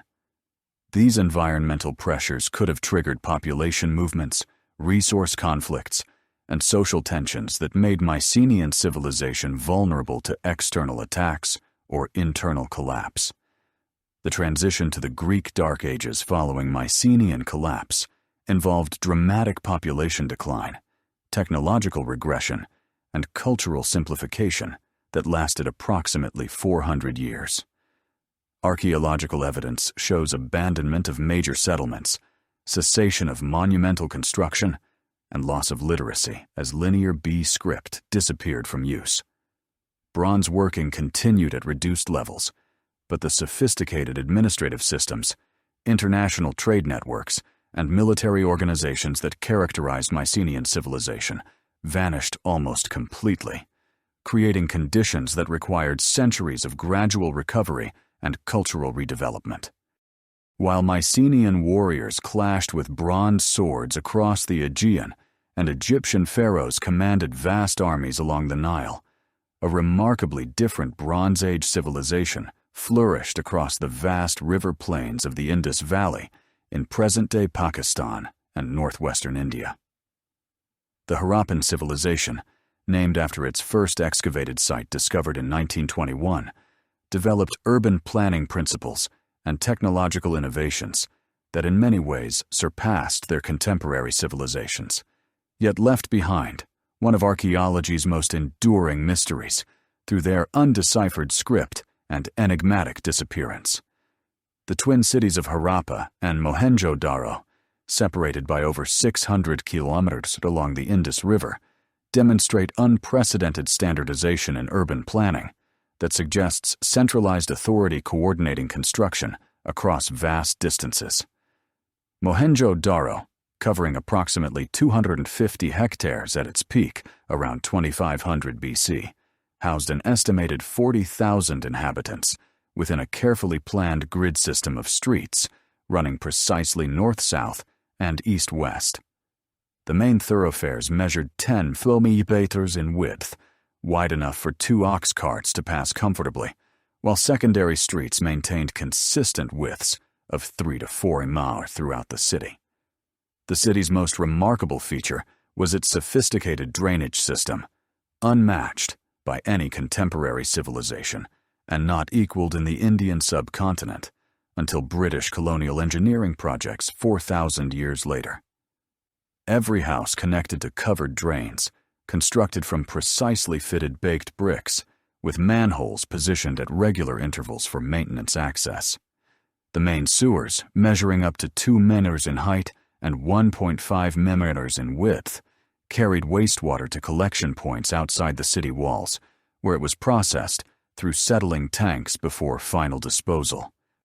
Individual houses at Mohenjo-Daro featured private wells, bathrooms with waterproof floors, and sophisticated drainage connections that maintained sanitary conditions for dense urban populations. The Great Bath, measuring 12.7 meant 2.4 mm deep, demonstrates advanced hydraulic engineering with waterproof bitumen lining and precise inflow and outflow systems that maintained water levels while preventing contamination. This structure, possibly used for religious purification ceremonies, required mathematical calculations and construction techniques that coordinated multiple specialized craft teams. Standardization extended beyond urban planning to encompass weights, measures, and construction materials used throughout Harappan territory. Excavations at over 1,500 Harappan sites have revealed identical brick proportions, maintaining a precise 4.2.1 ratio of length to width to height, indicating centralized production standards enforced across the entire civilization. These bricks, fired in kilns reaching temperatures of 900 1000 Xiu, achieved durability that has preserved Harappan structures for over 4,000 years in the challenging monsoon climate of the subcontinent. The Harappan weight system employed a binary progression based on units of 16, with standard weights ranging from 0.15 Ju to 11 kilo, manufactured from precisely shaped stone cubes. These weights, found in identical forms from Afghanistan to Gujarat, enabled standardized commercial transactions across the civilization's extensive trade networks. Bronze merchant scales discovered at multiple sites feature suspension systems and balance mechanisms that achieved accuracy comparable to modern precision instruments, demonstrating mathematical and engineering knowledge applied to practical commercial requirements. Harappan bronzework achieved technical excellence through sophisticated alloying techniques that produced tools and weapons superior to contemporary products from Mesopotamia and Egypt. Chemical analysis of bronze artifacts reveals deliberate tin concentrations optimized for specific applications, with cutting tools containing 10-12% tin for maximum hardness, while decorative objects used 6-8% tin for enhanced workability. The bronze dancing girl from Mohenjo-Daro, measuring only 10.5 centimeters in height, displays remarkable anatomical accuracy and artistic sophistication achieved through lost wax casting techniques that required precise temperature control and timing. Jewelry production at Harappan sites demonstrates advanced metallurgical skills combined with artistic sensibilities that created ornaments of exceptional beauty and technical complexity. Gold and silver beads from cemetery contexts show sophisticated granulation techniques where tiny metal spheres were fused to base surfaces without melting the underlying material, requiring precise temperature control, achievable only through extensive experience and specialized equipment. Bronze bangles, rings, and pendants feature intricate geometric patterns created through techniques including repoussé, chasing, and filigree work that demanded years of training to master. The famous Harappan seals, over 4,000 of which have been discovered, represent masterpieces of miniature art and precision craftsmanship carved from steatite, a soft stone that hardened when heated. These square seals, typically measuring 2 to 3 centimeters per side, feature animal motifs including unicorns, bulls, elephants, and rhinoceroses, executed with naturalistic detail that demonstrates careful observation of animal anatomy and behavior. The reverse sides contain raised bosses with holes for cord attachment, indicating their use in commercial transactions for marking ownership or authenticity of trade goods. Harappan trade networks extended from Central Asia to the Arabian Peninsula, creating commercial relationships that distributed Indus Valley products throughout the Bronze Age world, while importing raw materials unavailable in the River Valley region. Harappan seals and pottery have been discovered at Mesopotamian sites, including Ur and Susa, while Mesopotamian cylinder seals appear in Harappan contexts, indicating regular commercial exchange between these distant civilizations. The discovery of a Harappan dock at Lothal in Gujarat, complete with tidal locks and warehouse facilities, demonstrates sophisticated understanding of maritime engineering applied to international trade operations. Raw materials imported through these trade networks included tin from Afghanistan or Central Asia, essential for bronze production, gold from Karnataka in southern India, silver from Afghanistan, and precious stones, including lapis lazuli from Badakhshan and turquoise from Iran. Harappan merchants established trading posts throughout this network, creating commercial infrastructure that supported regular exchange relationships lasting several centuries. The standardization of Harappan weights and measures throughout this network indicates the civilization's commercial influence extended far beyond its political boundaries. The Indus script remains one of archaeology's greatest unsolved puzzles despite intensive research efforts spanning nearly a century. Over 4,000 inscribed objects have been recovered, containing approximately 400 distinct signs used in various combinations to create texts averaging 4 to 5 signs in length. The script appears on seals, pottery, bronze implements, and stone tablets, suggesting widespread literacy among at least the merchant and administrative classes. Statistical analysis indicates the script was logosyllabic, combining pictographic symbols representing whole words with phonetic signs representing syllables or sounds. Attempts to decipher the Indus script have proposed connections to Dravidian languages of southern India, Indo-European languages, or completely unknown linguistic families that disappeared with the civilization's collapse. The absence of bilingual inscriptions, which enabled the decipherment of Egyptian hieroglyphs and Mesopotamian cuneiform, has prevented breakthrough progress despite sophisticated computer analysis and statistical modeling. Some scholars argue that the script represents a proto-writing system used primarily for administrative record-keeping rather than full linguistic expression, which would explain the brief inscription lengths and limited sign combinations. Archaeological evidence suggests Harappan society was remarkably egalitarian compared to contemporary civilizations, with minimal evidence for the extreme social stratification that characterized Egypt and Mesopotamia. Residential architecture at Harappan sites shows variation in house sizes, but lacks the massive palaces or monumental tombs that marked elite residences elsewhere. The largest structures, including the Great Bath at Mohenjo-Daro and similar complexes at other sites, appear to have served public or religious functions rather than private elite consumption. Cemetery evidence supports interpretations of relatively egalitarian social organization, with burial goods showing modest variation in quantity and quality rather than the extreme disparities found in contemporary Egyptian or Mesopotamian royal burials. Harappan graves typically contain pottery vessels, bronze ornaments, and personal items, but lack the massive accumulations of wealth that accompanied elite burials elsewhere. This pattern suggests that while social differentiation certainly existed, it operated within narrower parameters that prevented extreme concentration of wealth and power. Religious practices reconstructed from archaeological evidence emphasized fertility, water, and animal symbolism that may have centered on goddess worship and natural forces. The numerous female figurines found throughout Harappan sites, often showing elaborate headdresses and jewelry, possibly represent mother goddesses or fertility deities central to Harappan religious beliefs. Fire altars discovered at several sites suggest ritual practices involving burnt offerings, while the Great Bath and similar structures at other cities indicate ceremonial bathing played important roles in religious observances.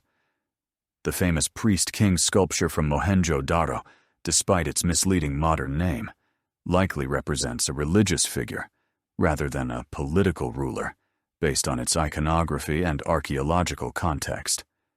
The figure wears a robe decorated with trefoil patterns and a headband with eyes that appear half-closed in meditation or trance states. The sculpture's artistic style emphasizes spiritual rather than martial qualities, contrasting with contemporary royal imagery from Egypt and Mesopotamia that emphasized military power and divine kingship. Harappan agricultural systems supported large urban populations through sophisticated irrigation techniques and crop diversification that maximized productivity from monsoon-dependent agriculture. Archaeological evidence indicates cultivation of wheat, barley, peas, sesame, and cotton, with crop rotation systems that maintained soil fertility while providing diverse food supplies. The early cultivation of cotton, evidenced by textile impressions on pottery and bronze implements, gave Harappan merchants valuable trade goods that commanded premium prices in foreign markets where cotton was unknown. Water management extended beyond urban drainage systems to encompass regional irrigation networks that channeled monsoon runoff and river water to agricultural areas.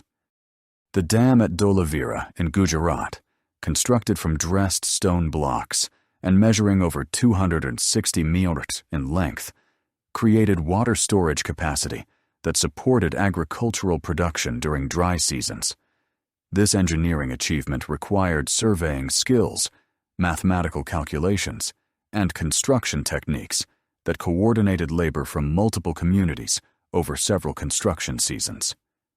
Craft specialization at Harappan sites created distinct production quarters where skilled artisans manufactured goods for both local consumption and export trade.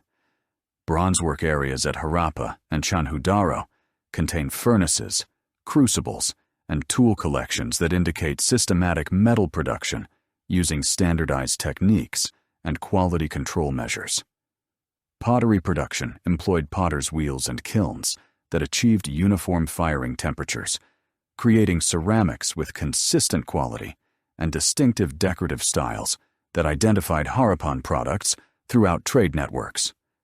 Bead production represented a major Harappan industry, with specialized workshops at Chanhudaro and Lothal producing ornaments from carnelian, agate, jasper, and other semi-precious stones. The technical processes involved cutting, drilling, and polishing techniques that created beads with perfectly circular holes and polished surfaces that required specialized tools and extensive skill. Harappan beads have been found throughout the ancient world, from Mesopotamian royal burials to Egyptian tomb contexts, indicating their high value and widespread demand. The gradual decline of Harappan civilization between 1900 and 1300 BC remains as mysterious as its script, with multiple theories proposed to explain the disappearance of one of the world's most sophisticated Bronze Age societies. Archaeological evidence shows progressive abandonment of major cities, with later occupation levels displaying declining construction quality, reduced urban planning, and simplified material culture that suggests social and economic deterioration over several centuries. Climate change theories propose that shifting monsoon patterns reduced agricultural productivity and undermined the economic foundations of Harappan society. Paleoclimatic evidence indicates increasing aridity in the Indus region during the second millennium BC, with reduced rainfall that would have stressed agricultural systems dependent on predictable monsoon cycles. Geological studies of ancient river courses show that the Sarasvati River, which supported numerous Harappan settlements, began drying up around 1900 BC due to tectonic changes that diverted its water sources. River course alterations affected multiple Harappan settlements as the Indus River changed its channel, stranding cities that depended on riverine transport and water supply. Archaeological evidence shows that several major sites, including Harappa itself, experienced flooding followed by channel abandonment that disrupted trade routes and urban water systems. These hydrological changes would have required massive population relocations and economic reorganization that may have exceeded the civilization's adaptive capacity. Invasion theories, while less popular among contemporary scholars, point to evidence for destruction and cultural change that suggests external conquest or population movements. The discovery of unburied skeletons at Mohenjo-Daro, some showing evidence of violent death, has been interpreted as evidence for military conflict, though alternative explanations including disease or natural disasters remain possible. Changes in pottery styles, architectural techniques, and settlement patterns during the decline period indicate cultural influences that may reflect new populations or changed political conditions. Internal social conflicts may have contributed to Harappan decline through resource competition, political fragmentation, or religious changes that undermined social cohesion. The absence of obvious defensive fortifications at major Harappan sites suggests the civilization developed during periods of relative peace, but may have lacked military institutions capable of responding to external threats or internal conflicts. evidence for craft production decline and reduced trade activity indicates economic problems that could have triggered social instability and political breakdown. The legacy of Harappan civilization persisted through technological innovations, agricultural techniques, and possibly religious traditions that influenced subsequent cultures in the Indian subcontinent. Archaeological evidence suggests continuity in pottery traditions, urban planning concepts, and water management techniques that connected Harappan achievements with later Indian civilizations. The sophisticated understanding of hydraulic engineering, standardized production methods, and international trade networks established by Harappan merchants created foundations for commercial and technological development that continued long after the civilization's political collapse. While Harappan merchants conducted their sophisticated trade networks across the Arabian Sea, and Mesopotamian scribes recorded administrative details on cuneiform tablets, an entirely separate Bronze Age civilization was emerging along the Yellow River Valley in northern China. This civilization would develop distinctive metallurgical traditions, writing systems, and political concepts that remained fundamentally isolated from Western Eurasian developments until much later periods, creating a parallel trajectory of Bronze Age innovation that produced technologies and social institutions uniquely adapted to East Asian conditions. The legendary Xia dynasty, traditionally dated from 2070 to 1600 BC in Chinese historical records, represents China's earliest Bronze Age political entity. Though its historical existence remained disputed until archaeological discoveries at Erlitou in Henan province provided compelling evidence for a sophisticated early Bronze Age culture that corresponds chronologically with traditional Xia dating. Excavations at Erlitou conducted since the 1950s have revealed a massive urban center covering over 300 hectares that flourished between 1900 and 1500 BC, featuring monumental architecture, bronze production facilities, and evidence for centralized political authority that supports identification with the legendary First Dynasty. The palace complex at Erlitou, designated Palace 1 by archaeologists, measures 109 mm in length and 100 mm in width. Constructed on a raised platform that elevated royal residences above the surrounding settlement, the building's timber frame construction employed mortise and tenon joinery techniques that created flexible structures capable of withstanding seismic activity common in the region. Foundation stones precisely cut and positioned supported wooden columns arranged in regular intervals that divided interior spaces into ceremonial halls, private apartments, and administrative offices. The palace's orientation, aligned with cardinal directions, established architectural principles that would influence Chinese imperial construction for over 3,000 years. Bronze production at Erlitou demonstrates sophisticated metallurgical knowledge adapted to local sources and technological traditions that developed independently of Western Eurasian techniques. Chinese bronze workers employed piece mold casting methods that differed fundamentally from the lost wax techniques prevalent in Mesopotamia and the Eastern Mediterranean. This process involved creating ceramic molds composed of multiple interlocking sections that could be disassembled after casting, allowing production of complex vessels with intricate surface decorations that would have been impossible using other contemporary methods. The bronze ritual vessels discovered at Erlitou represent the earliest examples of ceremonial bronzes that would become central to Chinese religious and political practices throughout the Bronze Age and beyond. These vessels, including ding tripods for cooking sacrificial meat and gai bowls for serving grain offerings, feature distinctive forms that reflect indigenous Chinese ceramic traditions adapted to bronze production. The largest ding from Erlitou measures 100 cm in height and weighs over 200 kilos, requiring coordinated efforts from multiple craftsmen and sophisticated foundry operations that could handle large quantities of molten bronze.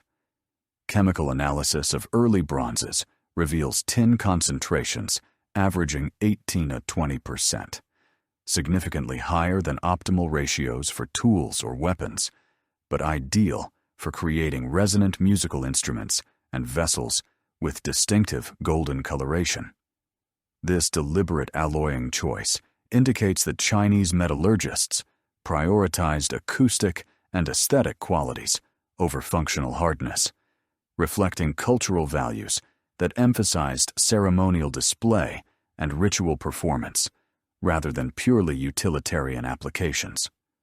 The high tin content also improved casting characteristics, reducing porosity and surface defects in complex vessel forms. Turquoise workshops at Erlitou produced elaborate ornaments using sophisticated lapidary techniques that shaped, polished, and assembled thousands of tiny stones into complex decorative patterns. The dragon-shaped ornament discovered in Tomb M3 contains over 2,000 individual turquoise pieces, each measuring less than 5 mm, assembled with bronze wire and organic adhesives to create a flexible decorative object measuring 70 cm in length. This level of craftsmanship required specialized tools, precise measurement techniques, and artistic vision that coordinated color gradations and geometric patterns across the entire composition. Jade, working at Erlitou, reached unprecedented levels of sophistication through the development of specialized cutting and polishing techniques that exploited jade's unique physical properties. Chinese craftsmen discovered that jade's extreme hardness could be overcome through patient abrasion using bamboo tools charged with quartz sand, creating cutting edges capable of precise shaping without fracturing the stone. Ritual jade objects from Erlitou tombs include ceremonial axes, curved knives, and geometric ornaments that demonstrate mathematical precision in their proportional relationships and surface decorations. The transition from the Xia to the Shang dynasty around 1600 BC marked a significant expansion in Bronze Age Chinese civilization, with archaeological evidence from sites like Zhengzhou and Anyang revealing increasingly complex urban centers, sophisticated bronze production, and the development of China's earliest confirmed writing system. The Shang capital of Anyang, occupied from approximately 1250 to 1046 BC, covered over 25 km² and housed an estimated 120,000 inhabitants, making it one of the world's largest Bronze Age urban centers.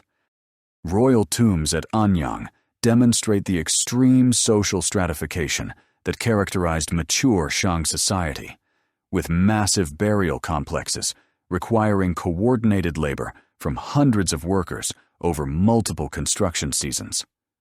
The tomb of Lady Fu Hao, discovered intact in 1976, contained over 1,600 burial goods, including 468 bronze objects, 755 jade artifacts, and nearly 7,000 cowrie shells used as currency.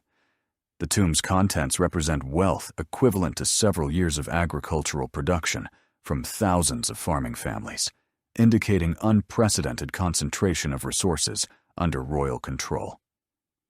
Bronze ritual vessels from Fu Hao's tomb showcase the artistic and technical achievements of Shang metalworkers, featuring complex decorative programs that combined zoomorphic motifs with geometric patterns and compositions of remarkable sophistication. The tomb's bronze ding vessels range from small ceremonial pieces weighing less than 1 kilogram to massive tripods exceeding 100 kg, all cast using piece mold techniques that achieved surface details measuring less than 1 millimeter in depth. Decorative elements include Tayoti masks, dragon motifs, and geometric patterns that required precise registration between multiple mold sections to achieve continuous designs across vessel surfaces. Oracle bone script, discovered in 1899 at Anyang, represents China's earliest confirmed writing system and provides detailed insight into Shang religious practices, political organization, and daily life through over 150,000 inscribed fragments. These divination records, carved on turtle plastrons and ox scapulae, document royal consultations with ancestral spirits regarding military campaigns, agricultural activities, weather patterns, and ceremonial requirements. The script employs approximately 4,500 distinct characters, of which about 1,500 have been successfully deciphered, revealing direct connections to modern Chinese writing that demonstrate remarkable cultural continuity spanning over 3,000 years. Divination procedures recorded on oracle bones involved heating the prepared bones until thermal stress created characteristic crack patterns that trained specialists interpreted as spiritual responses to royal inquiries. The process required careful preparation of bone surfaces, precise placement of heating points, and systematic recording of questions, predictions, and outcomes that created comprehensive archives of royal decision-making. These records reveal that Shang kings consulted oracles regarding virtually all important governmental activities, indicating religious worldviews that integrated spiritual guidance with practical administration. Military organization under Shang rule created professional armies equipped with standardized bronze weapons and supported by sophisticated logistics systems that enabled sustained campaigns across northern China. Oracle bone records document military units numbering in the thousands, with specific references to chariot forces, infantry formations, and specialized troops, including archers and siege specialists. Shang armies employed horse-drawn chariots that provided battlefield mobility and psychological advantages over infantry-based opponents, with archaeological evidence showing standardized chariot construction using bronze fittings and specialized harness systems. Bronze weapons from Shang military contexts demonstrate advanced metallurgical techniques adapted to Chinese warfare requirements, including GE dagger axes that combined thrusting and slashing capabilities in single integrated weapons. These distinctive Chinese weapon forms, unknown elsewhere in the Bronze Age world, featured bronze heads mounted perpendicular to wooden shafts through sophisticated socket designs that prevented breakage during combat. Shang bronze swords, while less common than dagger axes, show blade lengths approaching 60 meters with reinforced tangs that supported effective slashing attacks. Shang bronze working reached unprecedented scales of production through workshop complexes that employed hundreds of specialized craftsmen in coordinated manufacturing operations. The bronze foundry area at Anyang covered over 10,000 square meters and contained more than 30 furnaces capable of melting bronze in quantities exceeding 4,000 lot per casting session. Archaeological evidence shows systematic organization with separate areas for mold preparation, metal smelting, casting operations, and finishing work that created assembly line production methods adapted to large-scale ceremonial vessel manufacture. Quality control measures in Shang bronze production included standardized alloy compositions, dimensional specifications, and decorative programs that ensured consistency across multiple production batches. Chemical analysis reveals that Shang foundries maintained tin concentrations within narrow ranges specific to vessel types, with cooking vessels containing 15 to 18% tin, while wine containers used 22% tin for enhanced acoustic properties. This precision indicates systematic testing procedures and accumulated metallurgical knowledge that enabled predictable results from complex casting operations. Agricultural innovations during the Shang period included bronze farming tools that increased productivity while supporting larger populations and more complex social hierarchies. Bronze plowshares, sickles, and hoes from Shang contexts show design improvements over earlier stone and wooden implements, with curved cutting edges and reinforced mounting systems that reduced tool failure during intensive use. Agricultural records on oracle bones document systematic crop rotation, irrigation management, and harvest scheduling that maximized yields from intensive cultivation systems.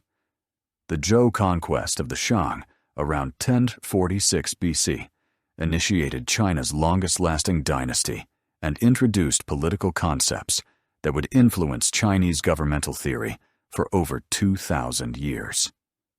Zhou military success resulted from superior bronze weaponry, cavalry tactics, and strategic alliances with Shang, subject peoples who provided local knowledge and additional military forces.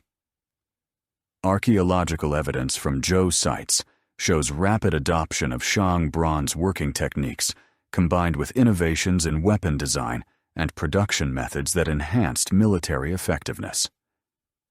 The mandate of heaven concept, developed by Zhou political theorists to justify their conquest of the Shang, established principles of legitimate rulership based on moral virtue and effective governance, rather than hereditary succession alone. According to this theory, heaven granted authority to rulers who maintained social harmony, promoted agricultural prosperity, and conducted appropriate ritual observances, while withdrawing support from corrupt or incompetent dynasties. This ideological framework provided justification for political change, while establishing performance standards that constrained royal behavior throughout subsequent Chinese history. Zhou feudalism created hierarchical political structures that distributed land and authority among noble families in exchange for military service and tribute obligations. Bronze ritual vessels served as symbols of feudal rank and political authority, with vessel types and decorative programs indicating specific positions within the Zhou hierarchy. Archaeological evidence shows regional variations in bronze styles that reflect local political autonomy within the broader Zhou system, creating cultural diversity while maintaining overall political unity. Zhou bronze technology incorporated innovations that improved both functional performance and ceremonial significance of metal objects. New alloy compositions reduced tin content in utilitarian items while maintaining high concentrations in ritual vessels, creating cost efficiencies that supported expanded bronze production. Decorative techniques included inlay work using gold, silver, and copper that created polychrome effects impossible with single alloy casting, demonstrating artistic sophistication that enhanced the ceremonial impact of ritual bronzes. Zhou workshop organization expanded production capacity through regional specialization that concentrated specific craft activities in locations with optimal resource access or technical expertise. Bronze production centers at Huma in Shanxi province employed thousands of workers in coordinated operations that supplied ceremonial vessels throughout Zhou territory. Archaeological evidence shows systematic quality control, standardized production methods, and efficient distribution networks that maintained consistent artistic and technical standards across vast geographical areas. Musical instruments represented major innovations in Zhou bronze work, with bells, chimes, and other acoustic devices demonstrating sophisticated understanding of metallurgical acoustics and musical theory. Zhou bronze bells employed precise tuning techniques that created specific pitch relationships through controlled wall thickness, internal cavity dimensions, and alloy compositions. Sets of graduated bells enabled complex musical performances that accompanied state ceremonies and religious rituals, creating auditory experiences that reinforced political authority through sensory impact. Ancestor worship practices during the Zhou period elevated bronze ritual vessels to central positions in religious observances that connected living rulers with deceased predecessors through ceremonial feeding and offering rituals. Bronze ding, guai, and other vessel types served specific functions in elaborate ceremonies that required precise ritual knowledge and expensive ceremonial equipment. These practices created demand for high-quality bronze vessels that supported extensive craft production while reinforcing social hierarchies through differential access to ceremonial materials.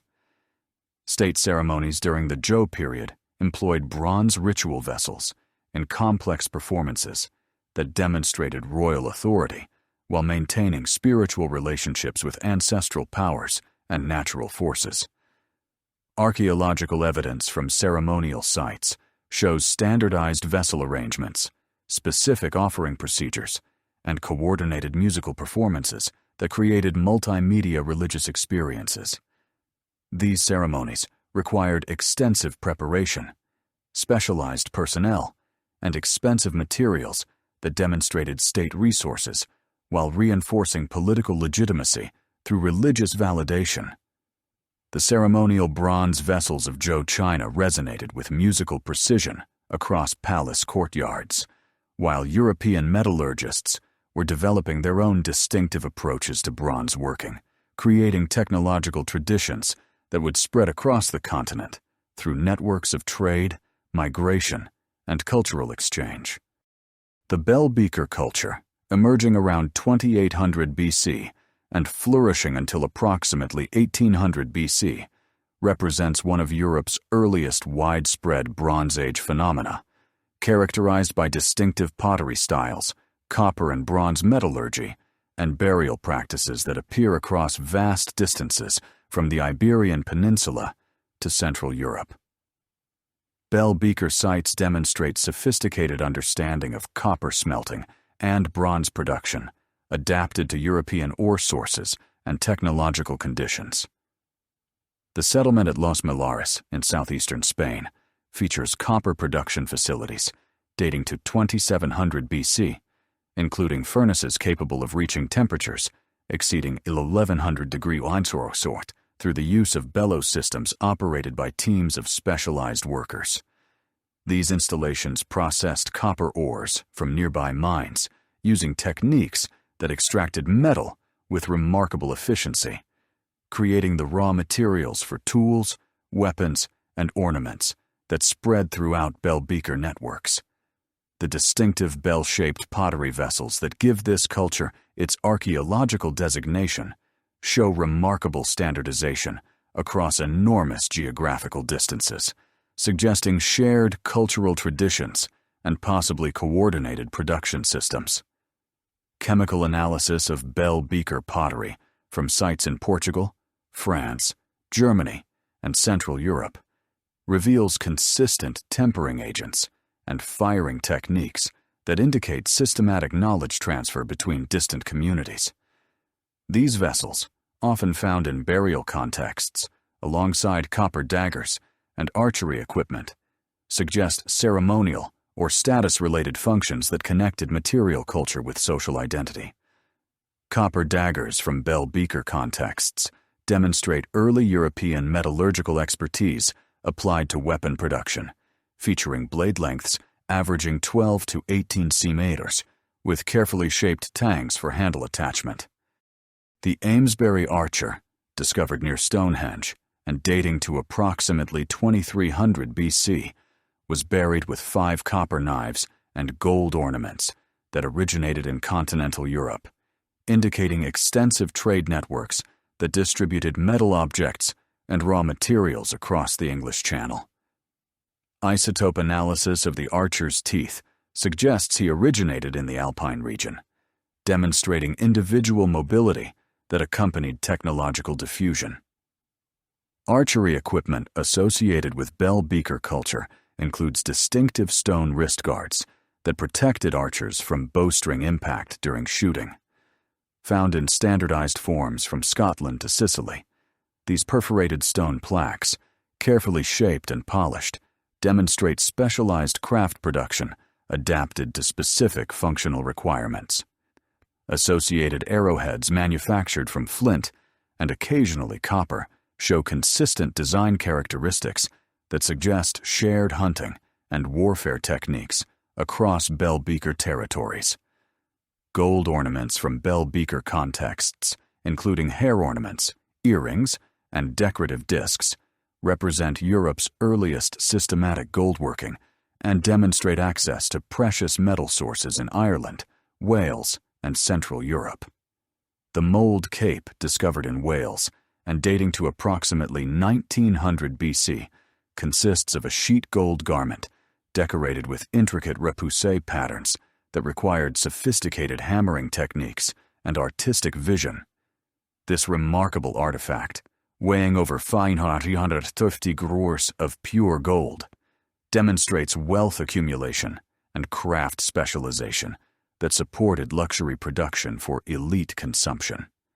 The spread of bell beaker culture across Europe coincided with significant population movements and cultural changes that introduced new burial practices, settlement patterns, and technological innovations to previously Neolithic communities. DNA analysis of bell beaker burials reveals genetic signatures consistent with population movements from the Iberian Peninsula into Central Europe, suggesting that cultural diffusion involved actual migration rather than simple technology transfer. These movements appear to have introduced Indo-European languages to many regions of Europe, creating linguistic foundations that persist in modern European language families. Metallurgical innovations during the bell beaker period included improved smelting techniques that increased copper extraction efficiency while reducing fuel consumption. Experimental archaeology has demonstrated that bell beaker furnaces could process 2 to 3 kilos of copper, ore per firing session, producing approximately 200 to 400 griots of pure metal through single operations. These quantities enabled production of multiple tools or weapons from individual smelting episodes, supporting craft specialization and trade relationships that distributed metal objects throughout bell beaker networks. The Nordic Bronze Age, flourishing in Denmark and southern Sweden from approximately 1700 to 500 BC, developed distinctive cultural characteristics that combined local traditions with influences from Central European Bronze Age cultures. Archaeological evidence from sites like Trundholm and Kivik demonstrates sophisticated bronzework techniques adapted to Scandinavian conditions, creating artistic and technological achievements that rivaled contemporary developments in Central and Southern Europe. The region's abundant bog deposits have preserved organic materials that provide exceptional insight into Nordic Bronze Age life, including textiles, wooden objects, and human remains that illuminate social practices and daily activities. The Trundholm sun chariot, discovered in a Danish bog and dating to approximately 1400 BC, represents one of Bronze Age Europe's most sophisticated artistic achievements, combining advanced bronze working with symbolic representation of cosmological concepts. The artifact consists of a bronze horse pulling a gilded bronze disc mounted on a wheeled cart with intricate decorative patterns that demonstrate mathematical precision and artistic sophistication. The disc is gold plating, applied through techniques that bonded thin gold sheets to bronze surfaces, created reflective properties that enhanced the object's symbolic association with solar imagery. Bronze lure horns from Nordic contexts demonstrate advanced understanding of metallurgical acoustics applied to musical instrument production, creating devices capable of producing complex musical tones across multiple octaves. These curved bronze horns, measuring up to 2 meters in length, required precise calculation of bore dimensions and wall thickness to achieve desired acoustic properties. Experimental reproduction has shown that skilled musicians could produce over 20 distinct notes from single instruments, enabling complex musical performances that accompanied religious ceremonies and social gatherings. Burial practices during the Nordic Bronze Age created some of Europe's most elaborate mortuary monuments, including massive stone ship settings and burial mounds that required coordinated labor from entire communities. The Kivik tomb in Sweden features a stone chamber decorated with petroglyphs depicting religious ceremonies, warfare scenes, and symbolic motifs that provide insight into Nordic Bronze Age worldviews and social practices.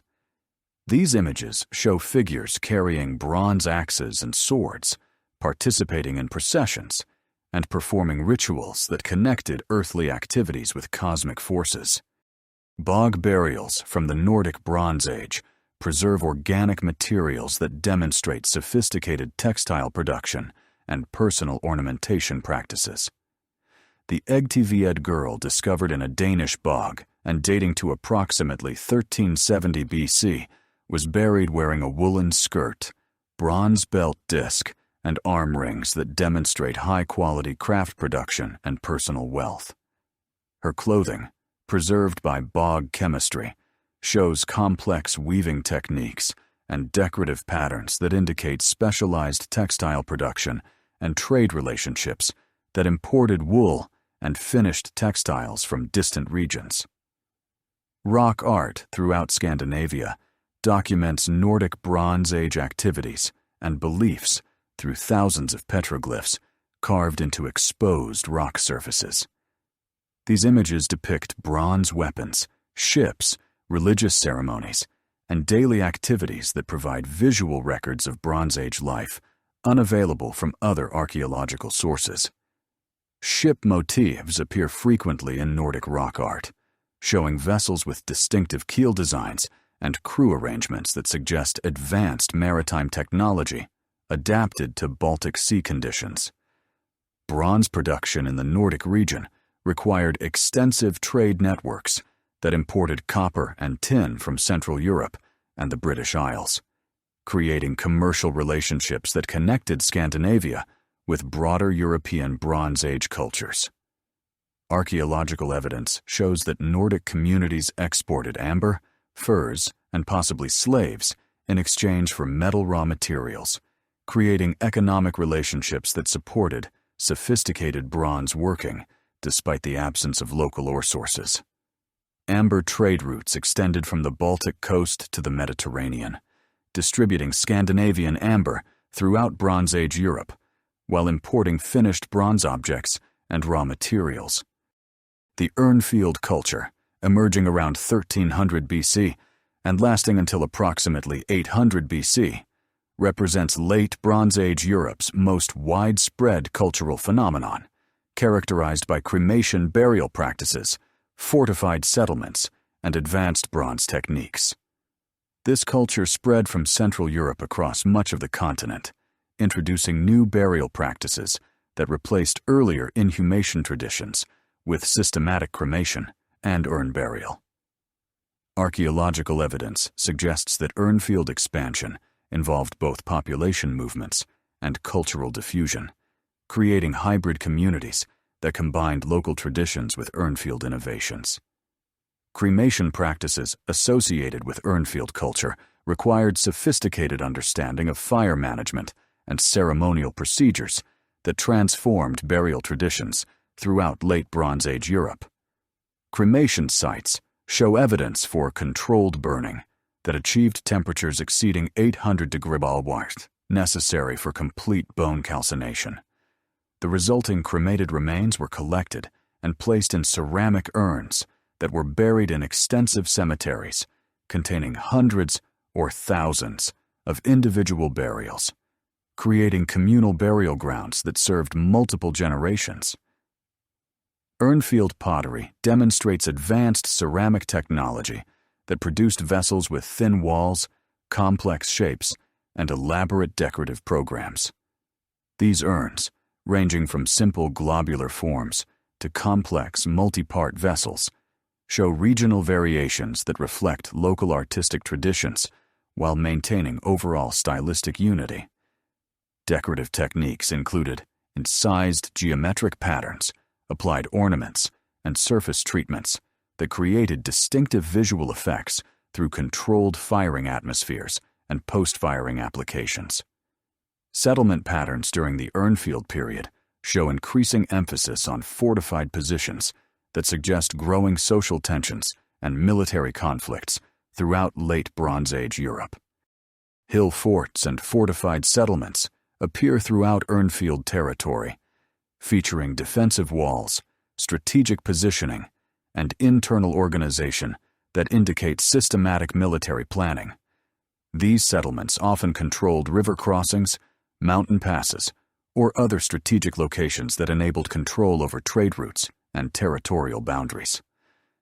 The Wasserburg-Buchau settlement in southern Germany demonstrates Urnfield defensive architecture adapted to wetland environments, featuring wooden palisades and earthwork fortifications that protected lake-edge communities from land-based attacks. Archaeological excavations have revealed systematic urban planning with designated areas for craft production, food storage, and residential occupation. Bronzework areas within the settlement show evidence for large-scale metal production that supplied both local consumption and export trade. Bronze working during the Urnfield period achieved unprecedented levels of sophistication through technological innovations that improved both functional performance and artistic quality.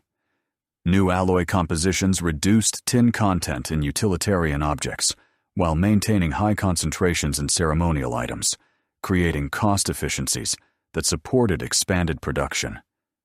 Decorative techniques included sheet bronze work, rope decoration, and complex casting methods that enabled production of elaborate ceremonial objects and personal ornaments. Urnfield bronze swords represent pinnacles of late Bronze Age metallurgical achievement, featuring blade lengths exceeding 80 cm with complex hilt constructions that balanced cutting effectiveness with structural durability.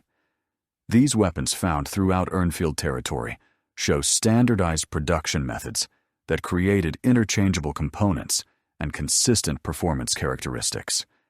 Sword blade analysis reveals sophisticated heat treatment techniques that created differential hardness patterns with hard cutting edges and flexible spines that prevented breakage during combat. Regional variations within Urnfield culture demonstrate local adaptations of broader cultural patterns to specific environmental and social conditions. The Lusatian culture in Central Europe developed distinctive pottery styles and settlement patterns while maintaining overall Urnfield characteristics. Alpine Urnfield communities created specialized bronze working techniques adapted to mountain environments and trade routes connecting northern and southern Europe.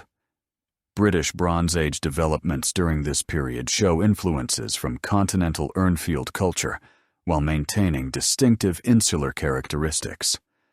The Wilburton-Wallington metalwork tradition produced bronze objects with unique British design characteristics, including socketed axes, leaf-shaped swords, and elaborate horse harness fittings. These objects demonstrate sophisticated bronze, working adapted to British ore sources and cultural preferences, while showing clear connections to continental European technological traditions. Hill forts throughout Bronze Age Britain demonstrate defensive architecture adapted to local topographical conditions, featuring earthwork ramparts, strategic positioning, and internal organization that controlled territorial boundaries and trade routes. Maiden Castle in Dorset shows multiple construction phases, spanning several centuries, with increasingly elaborate defensive systems that suggest growing military pressures and social complexity. Archaeological evidence from British hill forts shows specialized craft production, long-distance trade, and social stratification that parallel developments in continental Europe. Bronze Age barrows throughout Britain created monumental landscapes that commemorated elite burials while demonstrating community labor organization and social hierarchies. The Normanton Down Barrow Cemetery near Stonehenge contains over 40 burial mounds dating between 2000 and 1500 BC, including the Bush Barrow burial with its elaborate gold and bronze grave goods. These monuments required coordinated construction efforts that moved thousands of tons of earth and stone to create artificial hills visible across extensive territories. Alpine lake dwellings represent unique adaptations of Bronze Age settlement patterns to specific environmental conditions, creating pile-built villages that utilized lake-edge locations for defense, transportation, and resource access. Sites like Kortayad in Switzerland show sophisticated wooden construction techniques that created stable foundations in waterlogged conditions while providing protection from land-based attack.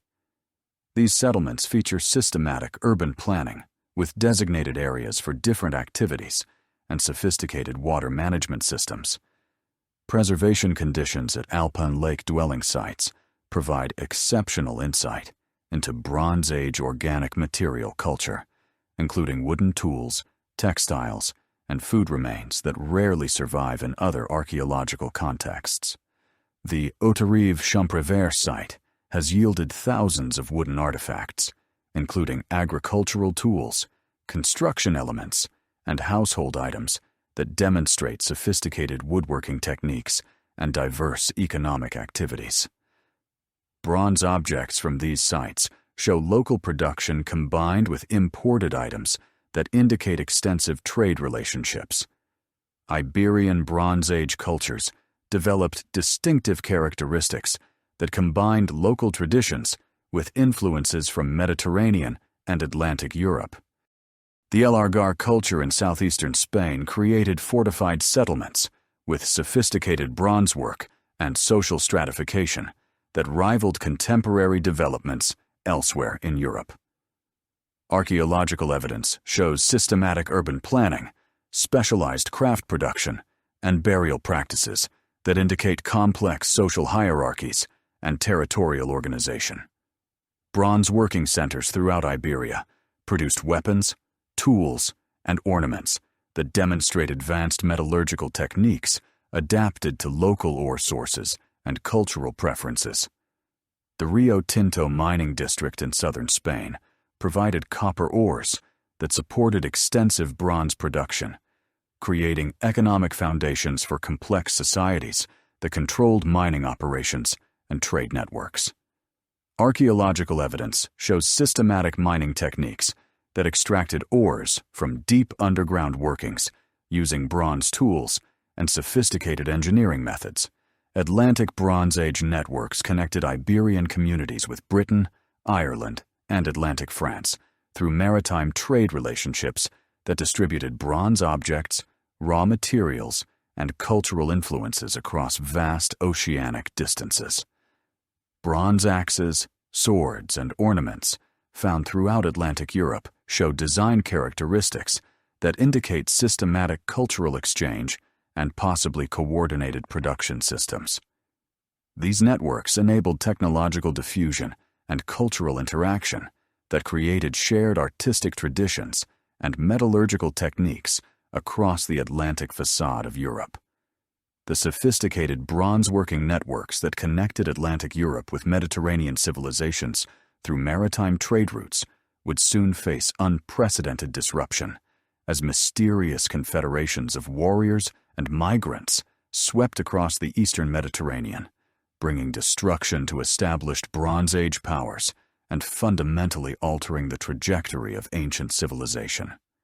These groups, known collectively as the Sea Peoples, from Egyptian records that documented their devastating campaigns, emerged from obscure origins around 1200 BC to challenge the military might of the Hittite Empire, devastate the prosperous cities of the Levantine coast, and ultimately force even mighty Egypt to marshal all its resources in desperate defensive campaigns.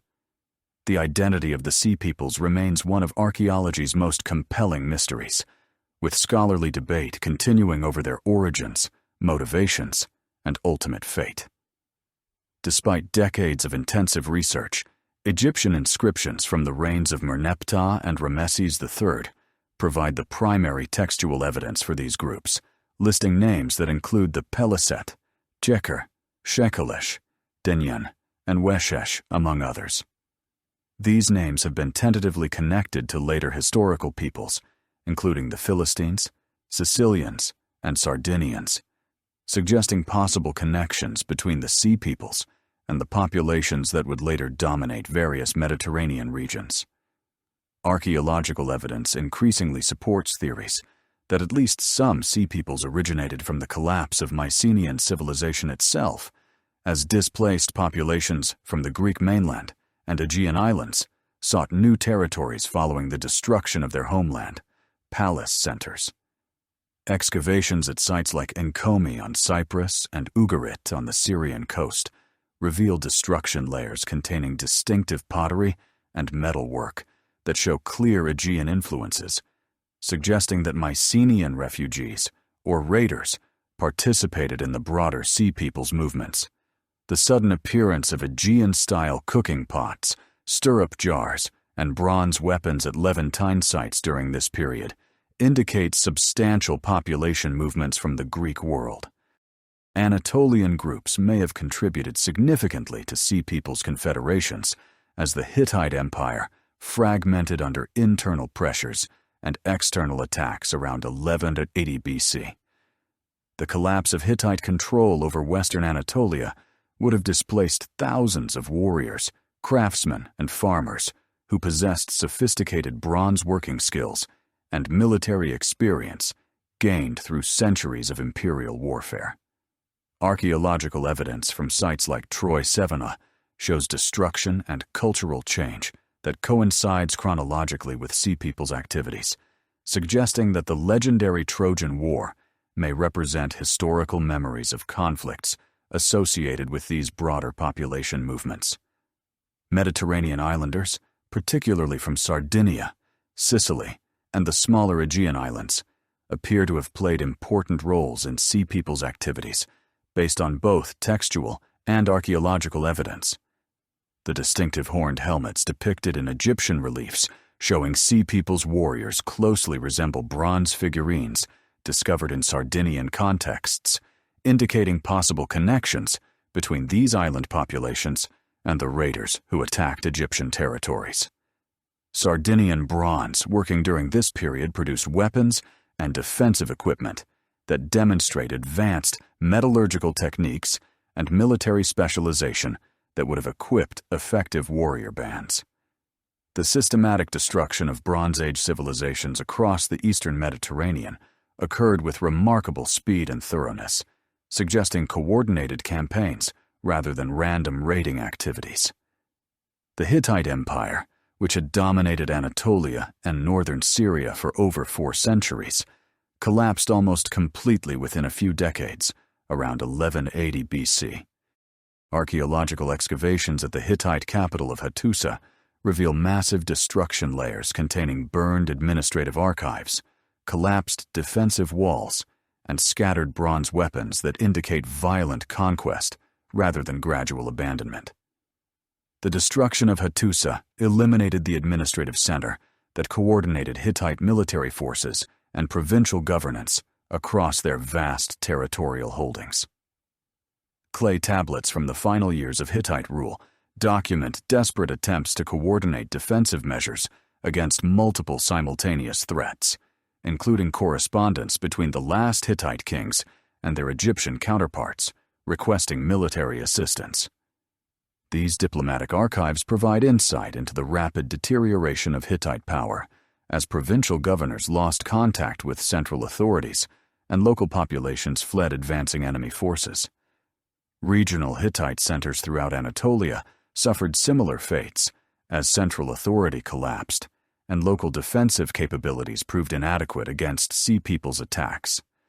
The fortress city of Alaka Hoyuk, which had served as a major Hittite administrative center, shows evidence of systematic destruction, including burned storage areas, demolished defensive walls, and scattered human remains that suggest violent assault.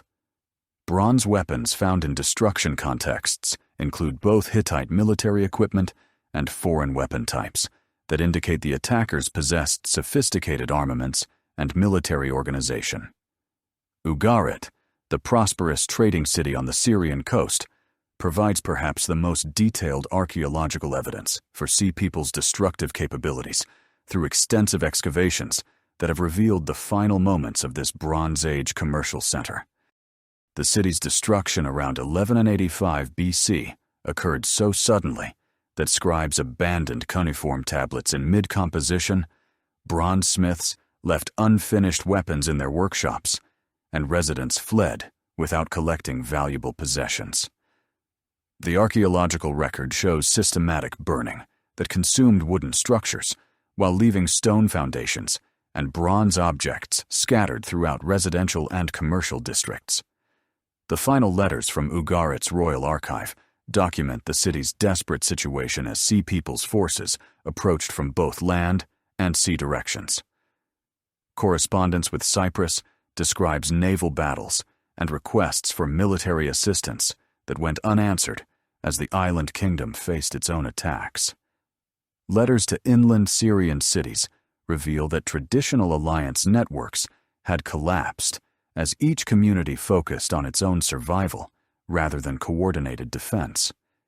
These documents provide contemporary testimony to the speed and effectiveness of Sea People's military campaigns. Ugarit's bronze working quarter, one of the Eastern Mediterranean's most sophisticated metallurgical centers, shows evidence of hasty abandonment as craftsmen fled advancing attackers.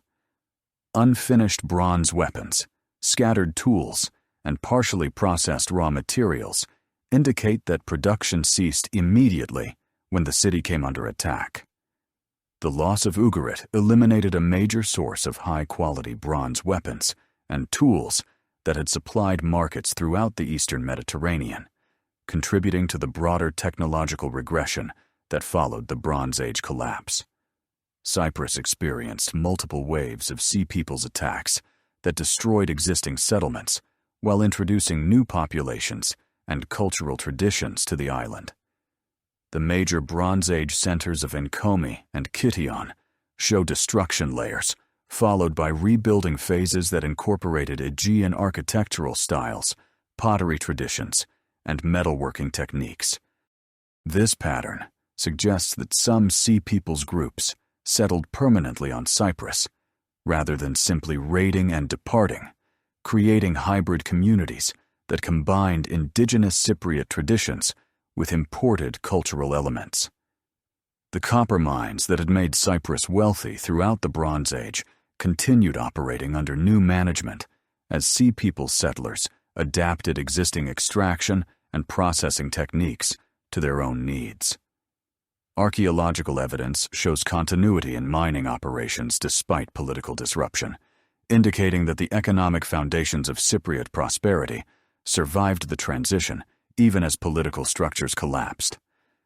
The continued availability of Cypriot copper may have enabled some Sea People's groups to maintain their military effectiveness through sustained bronze weapon production. Economic factors contributing to the Bronze Age collapse extended far beyond military conquest to encompass systemic disruptions in trade networks, agricultural production, and craft specialization that had supported complex Bronze Age societies.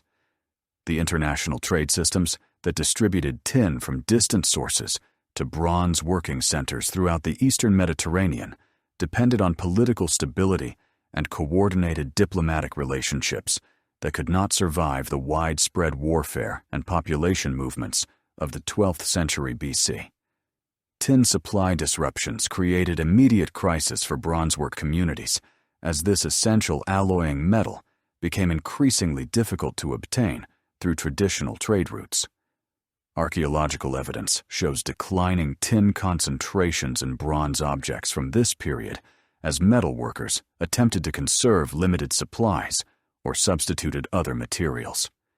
Some communities reverted to pure copper tools and weapons, while others experimented with alternative alloys that produced inferior results compared to traditional tin bronze.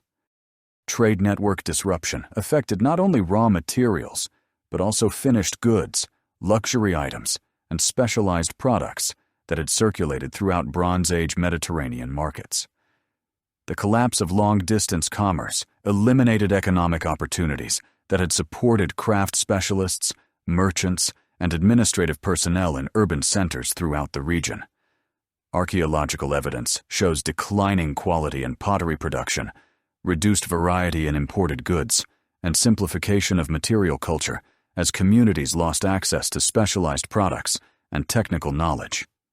Climate change during the late 13th and early 12th centuries BC contributed to agricultural crisis that weakened Bronze Age societies and may have triggered the population movements that became Sea Peoples migrations.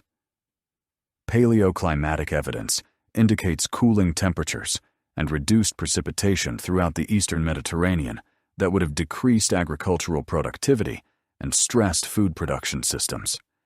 These environmental pressures could have forced pastoral and agricultural communities to seek new territories while undermining the economic foundations of established urban centers. Drought conditions documented in multiple paleoclimatic records from this period would have been particularly devastating for irrigation-dependent agricultural systems in Mesopotamia and Syria. Reduced river flows and failed harvests could have triggered social unrest, population migrations, and conflicts over remaining fertile territories. The combination of environmental stress and military pressure may have created cascading failures that overwhelmed the adaptive capacity of Bronze Age political systems. Internal political instability weakened many Bronze Age states during the critical period when Sea Peoples' attacks intensified, creating vulnerabilities that external enemies could exploit effectively. Succession disputes, provincial rebellions, and administrative breakdown appear in contemporary records from multiple civilizations, indicating widespread governmental crisis that preceded or accompanied foreign invasions. The Hittite Empire experienced succession problems and provincial revolts that divided military resources and prevented coordinated responses to external threats. Social tensions within Bronze Age societies may have created internal enemies who welcomed or assisted Sea Peoples attackers as alternatives to existing political authorities.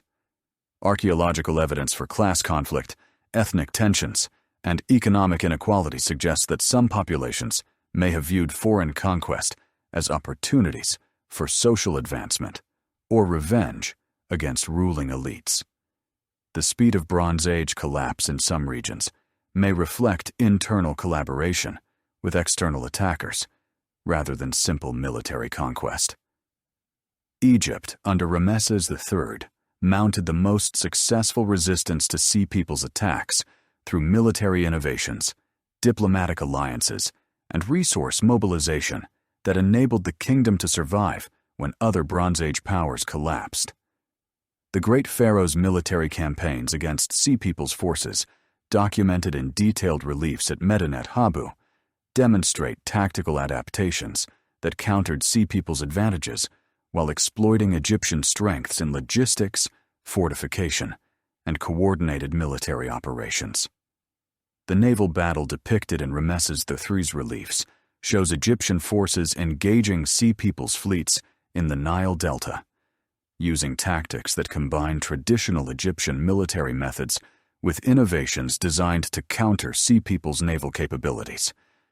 Egyptian archers positioned on riverbanks provided covering fire for Egyptian ships that used ramming tactics to disable enemy vessels.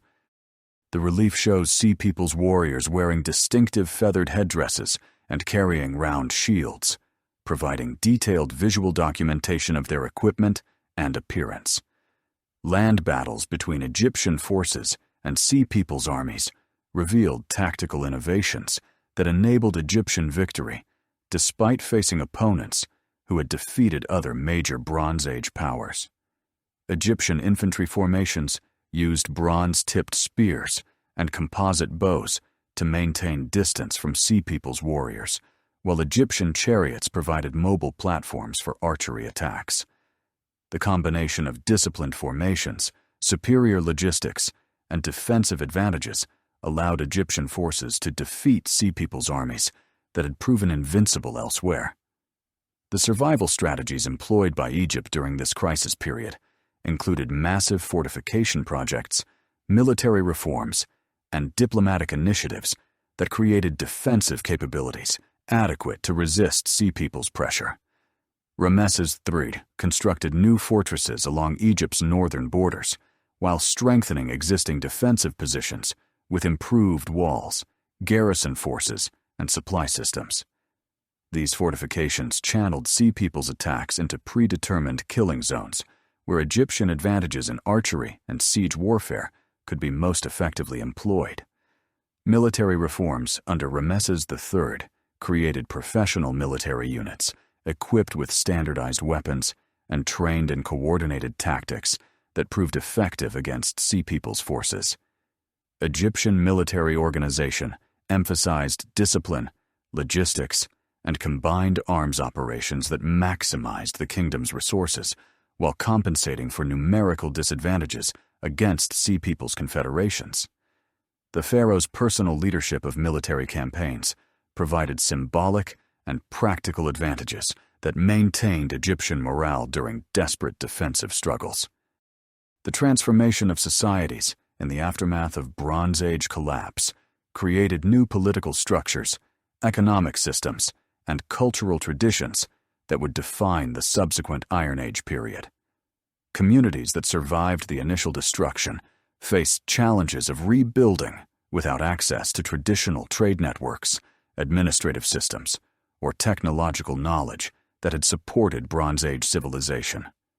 Archaeological evidence shows dramatic simplification of material culture, reduced settlement sizes, and technological regression that characterized the transition period. New settlement patterns emerged as survivors abandoned vulnerable urban centers in favor of defensible hilltop positions that could be more easily fortified and defended with limited resources.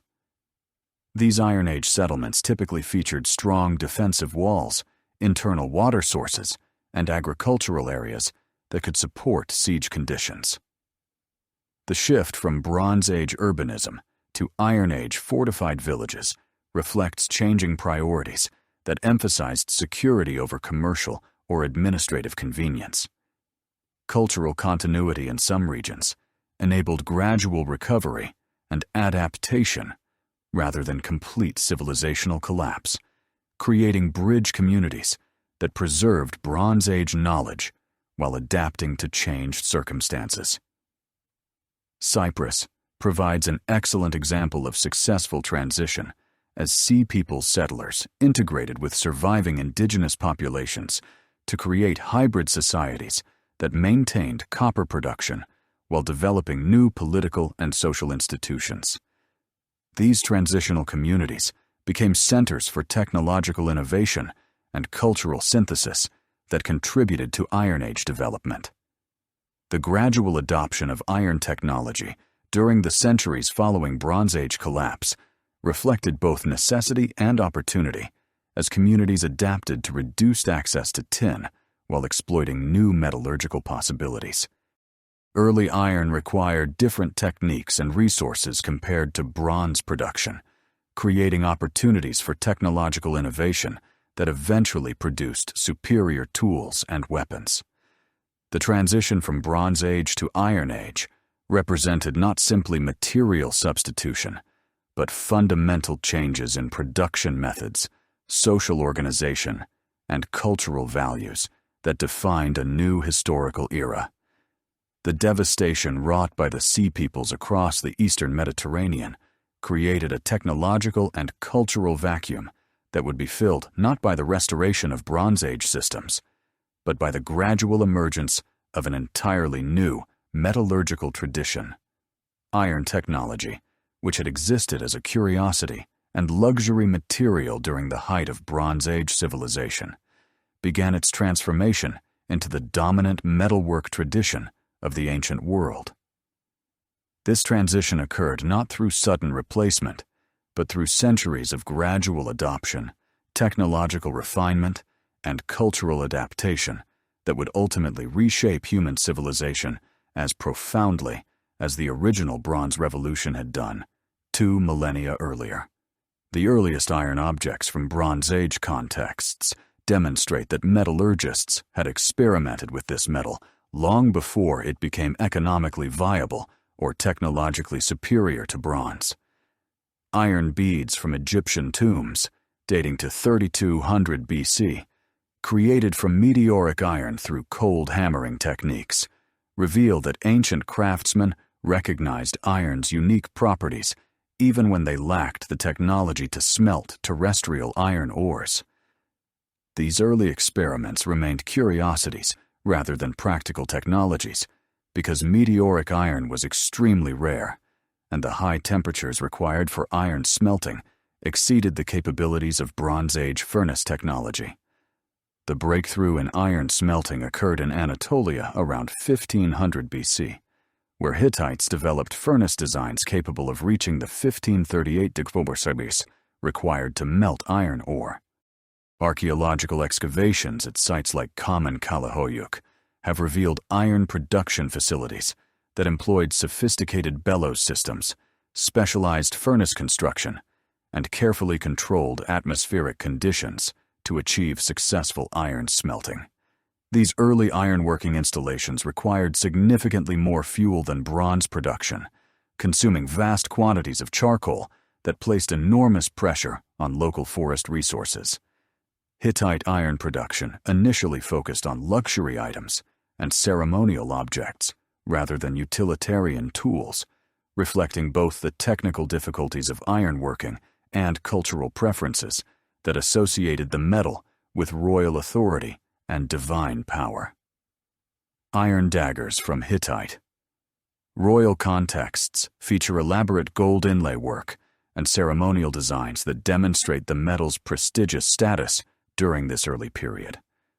King Tutankhamun's iron dagger, discovered in his tomb and dating to approximately 1323 BC, was likely manufactured from meteoric iron and represents one of the finest examples of early ironworking craftsmanship.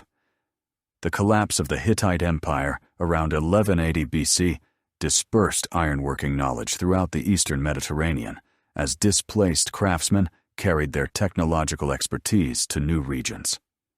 Archaeological evidence suggests that Hittite ironworkers established workshops in Cyprus, the Levant, and possibly Greece, introducing iron production techniques to communities that had previously relied entirely on bronze technology. This technological diffusion occurred gradually over several centuries as ironworking evolved from specialized luxury production to practical tool and weapon manufacturing. Early iron technology possessed significant disadvantages compared to mature bronze working traditions, requiring more complex production processes while initially producing inferior results. Iron smelting demanded higher temperatures, more sophisticated furnace designs, and greater fuel consumption than bronze production, creating economic barriers that slowed adoption. Additionally, early iron objects were often inferior to bronze equivalents in hardness, durability, and corrosion resistance, making the transition economically unattractive for communities with established bronze working capabilities. The critical advantage that eventually enabled iron's dominance was the widespread availability of iron ore compared to the scarcity of tin required for bronze production. Iron ore deposits existed throughout Europe, Asia, and Africa in quantities that could support large-scale production without the extensive trade networks required for bronze manufacturing. This accessibility became crucial as Bronze Age trade systems collapsed and communities lost reliable access to tin supplies from distant sources. Local iron production enabled technological independence that bronze work could not provide under disrupted economic conditions. The development of steel production through controlled carbon content represented the technological breakthrough that made iron superior to bronze for tool and weapon applications. Early iron workers discovered that heating iron with charcoal and controlling cooling rates could create steel alloys with hardness exceeding the best bronze implements. Archaeological evidence from sites like Noricum in Austria shows systematic steel production by 800 BC, using techniques that produced consistent results through careful temperature control and atmospheric management during smelting and forging operations. Quenching and tempering techniques developed during the early Iron Age enabled metallurgists to create steel tools and weapons with properties tailored to specific applications, Swords could be hardened for cutting effectiveness, while maintaining flexible spines that prevented breakage during combat. Agricultural tools could be hardened at working edges, while maintaining tough, shock-resistant bodies that withstood heavy use. These differential heat treatment methods required extensive knowledge and skill that took generations to develop and refine. Cultural continuities from the Bronze Age persisted despite technological transitions, creating hybrid traditions that combined Iron Age innovations with Bronze Age artistic and religious practices. Pottery production maintained stylistic traditions established during the Bronze Age, while adapting to changed economic conditions and reduced trade contacts. Ceramic vessels from early Iron Age contexts show clear connections to Bronze Age decorative programs and functional forms, indicating cultural continuity despite political and economic disruption. Religious practices demonstrated remarkable persistence across the Bronze-Iron Age transition, with archaeological evidence showing continued use of Bronze Age sacred sites and ceremonial traditions adapted to Iron Age conditions. The sanctuary at Olympia in Greece maintained continuous religious activity from the late Bronze Age through the Classical period, with votive offerings showing gradual transition from bronze to iron objects while maintaining consistent ritual practices.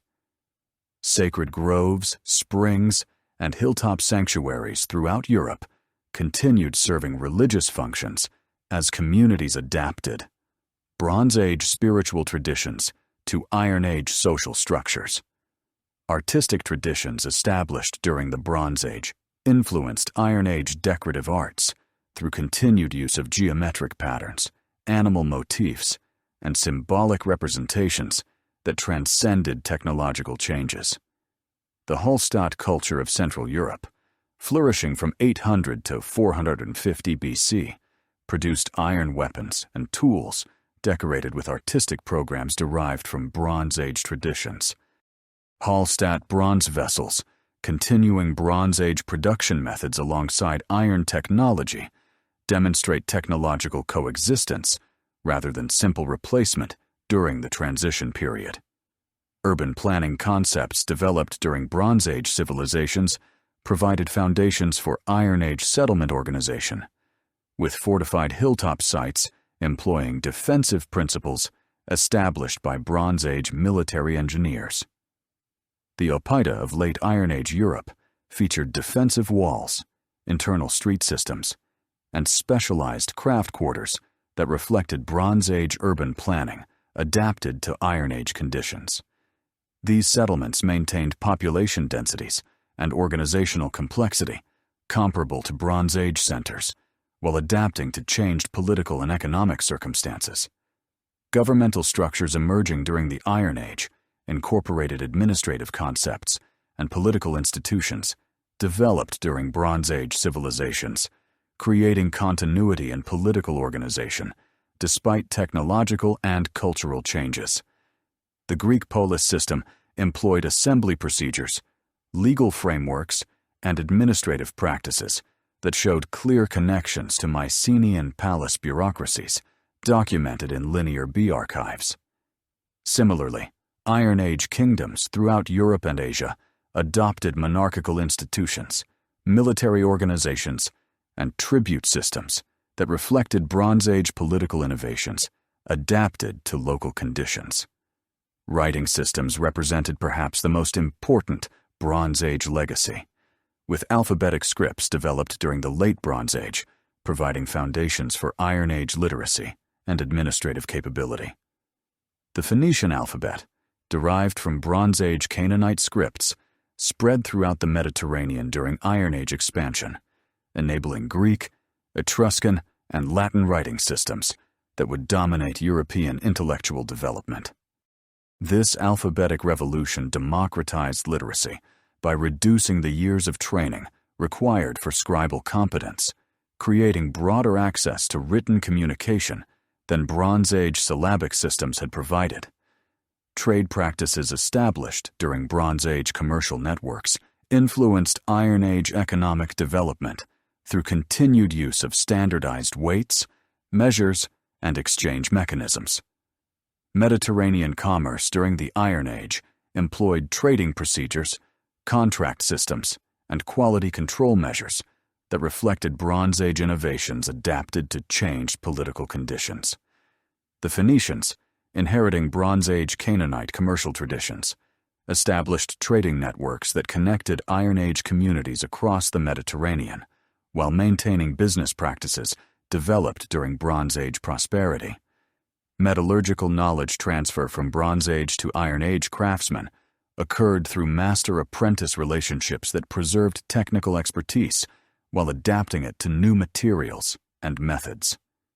Archaeological evidence from sites like La Tène in Switzerland shows workshops where bronze and iron working coexisted, with craftsmen applying Bronze Age decorative techniques to iron objects while developing new methods suited to iron's different properties. This technological synthesis created artistic traditions that combined Bronze Age aesthetic principles with Iron Age functional requirements. Archaeological preservation of Bronze Age sites has provided modern scholars with detailed understanding of ancient technological, social, and cultural systems through systematic excavation, scientific analysis, and interdisciplinary research methods. Underwater archaeology has recovered Bronze Age shipwrecks like those at Uluburun and Cape Gelidonia, revealing international trade networks, cargo compositions, and maritime technologies that illuminate Bronze Age economic systems. These underwater sites preserve organic materials and metal objects that rarely survive terrestrial contexts, providing unique insights into Bronze Age material culture. Technological analysis employing modern scientific methods has revolutionized understanding of Bronze Age metallurgy, craft production, and technological innovation. X-ray fluorescence spectroscopy enables precise determination of alloy compositions, revealing deliberate metallurgical choices and technological capabilities that demonstrate Bronze Age craftsmen's sophisticated understanding of material properties. Lead isotope analysis traces metal sources to specific ore deposits, reconstructing trade networks and resource exploitation patterns across vast geographical areas. Interdisciplinary research combining archaeology, geology, climatology, and other scientific disciplines has created comprehensive understanding of Bronze Age environmental conditions, agricultural systems, and human-environment interactions.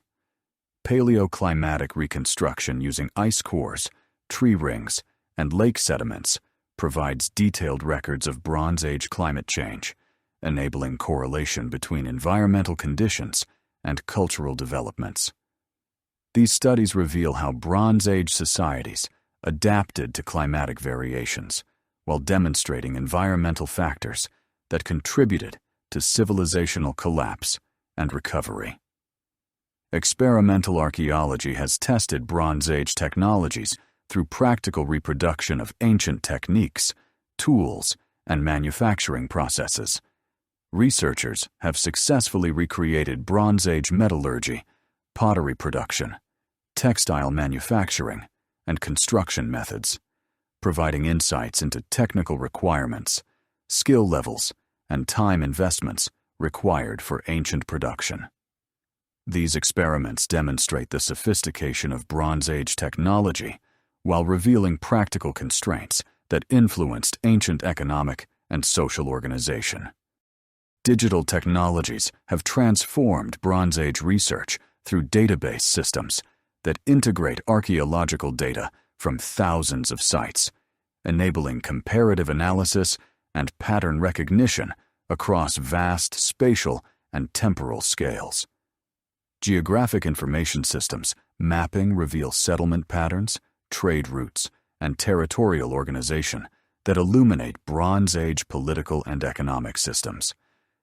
Three-dimensional modeling reconstructs Bronze Age architecture, urban planning, and landscape organization with unprecedented accuracy and detail.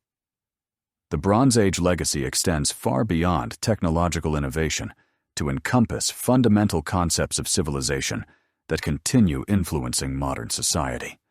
Urban planning principles developed in Bronze Age cities established patterns of specialized districts, public spaces, and infrastructure systems that remain central to contemporary urban design. Legal systems, originating in Bronze Age law codes, created precedents for property rights, commercial regulation, and judicial procedures that form foundations of modern legal frameworks. International diplomacy during the Bronze Age established protocols for treaty negotiation, territorial boundaries, and conflict resolution that prefigured modern international law and diplomatic practice. The Amarna letters and other Bronze Age diplomatic archives document sophisticated understanding of sovereignty, alliance systems, and commercial regulation that created precedents for international relations.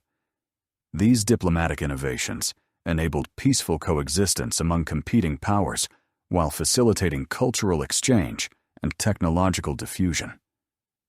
Educational institutions emerging during the Bronze Age created systematic approaches to knowledge transmission, professional training, and cultural preservation that established foundations for formal education systems. Scribal schools in Mesopotamia, Egypt, and other Bronze Age civilizations developed curriculum standards, instructional methods, and evaluation procedures that influenced educational practice throughout subsequent history. The preservation of Bronze Age literature, scientific knowledge, and technical expertise through written records created intellectual foundations that supported continued cultural development during periods of political instability. The transformation from Bronze Age to Iron Age civilizations represents not an ending, but a metamorphosis, where the accumulated knowledge, institutions, and cultural achievements of humanity's first great technological age provided the foundation for even greater developments to come. The bronze tools that had enabled the construction of pyramids and ziggurats gave way to iron plows that would open new agricultural frontiers, while the administrative systems that had governed Bronze Age empires evolved into the political institutions that would unite vast territories under Roman law. The writing systems that had recorded Bronze Age commerce and literature became the vehicles for Greek philosophy and Roman engineering, carrying forward the intellectual achievements of the Bronze Age into new realms of human accomplishment. In this great transition, the Bronze Age did not simply end, but transformed itself, leaving an indelible legacy in the technological capabilities, social institutions, and cultural traditions that would define human civilization for millennia to come.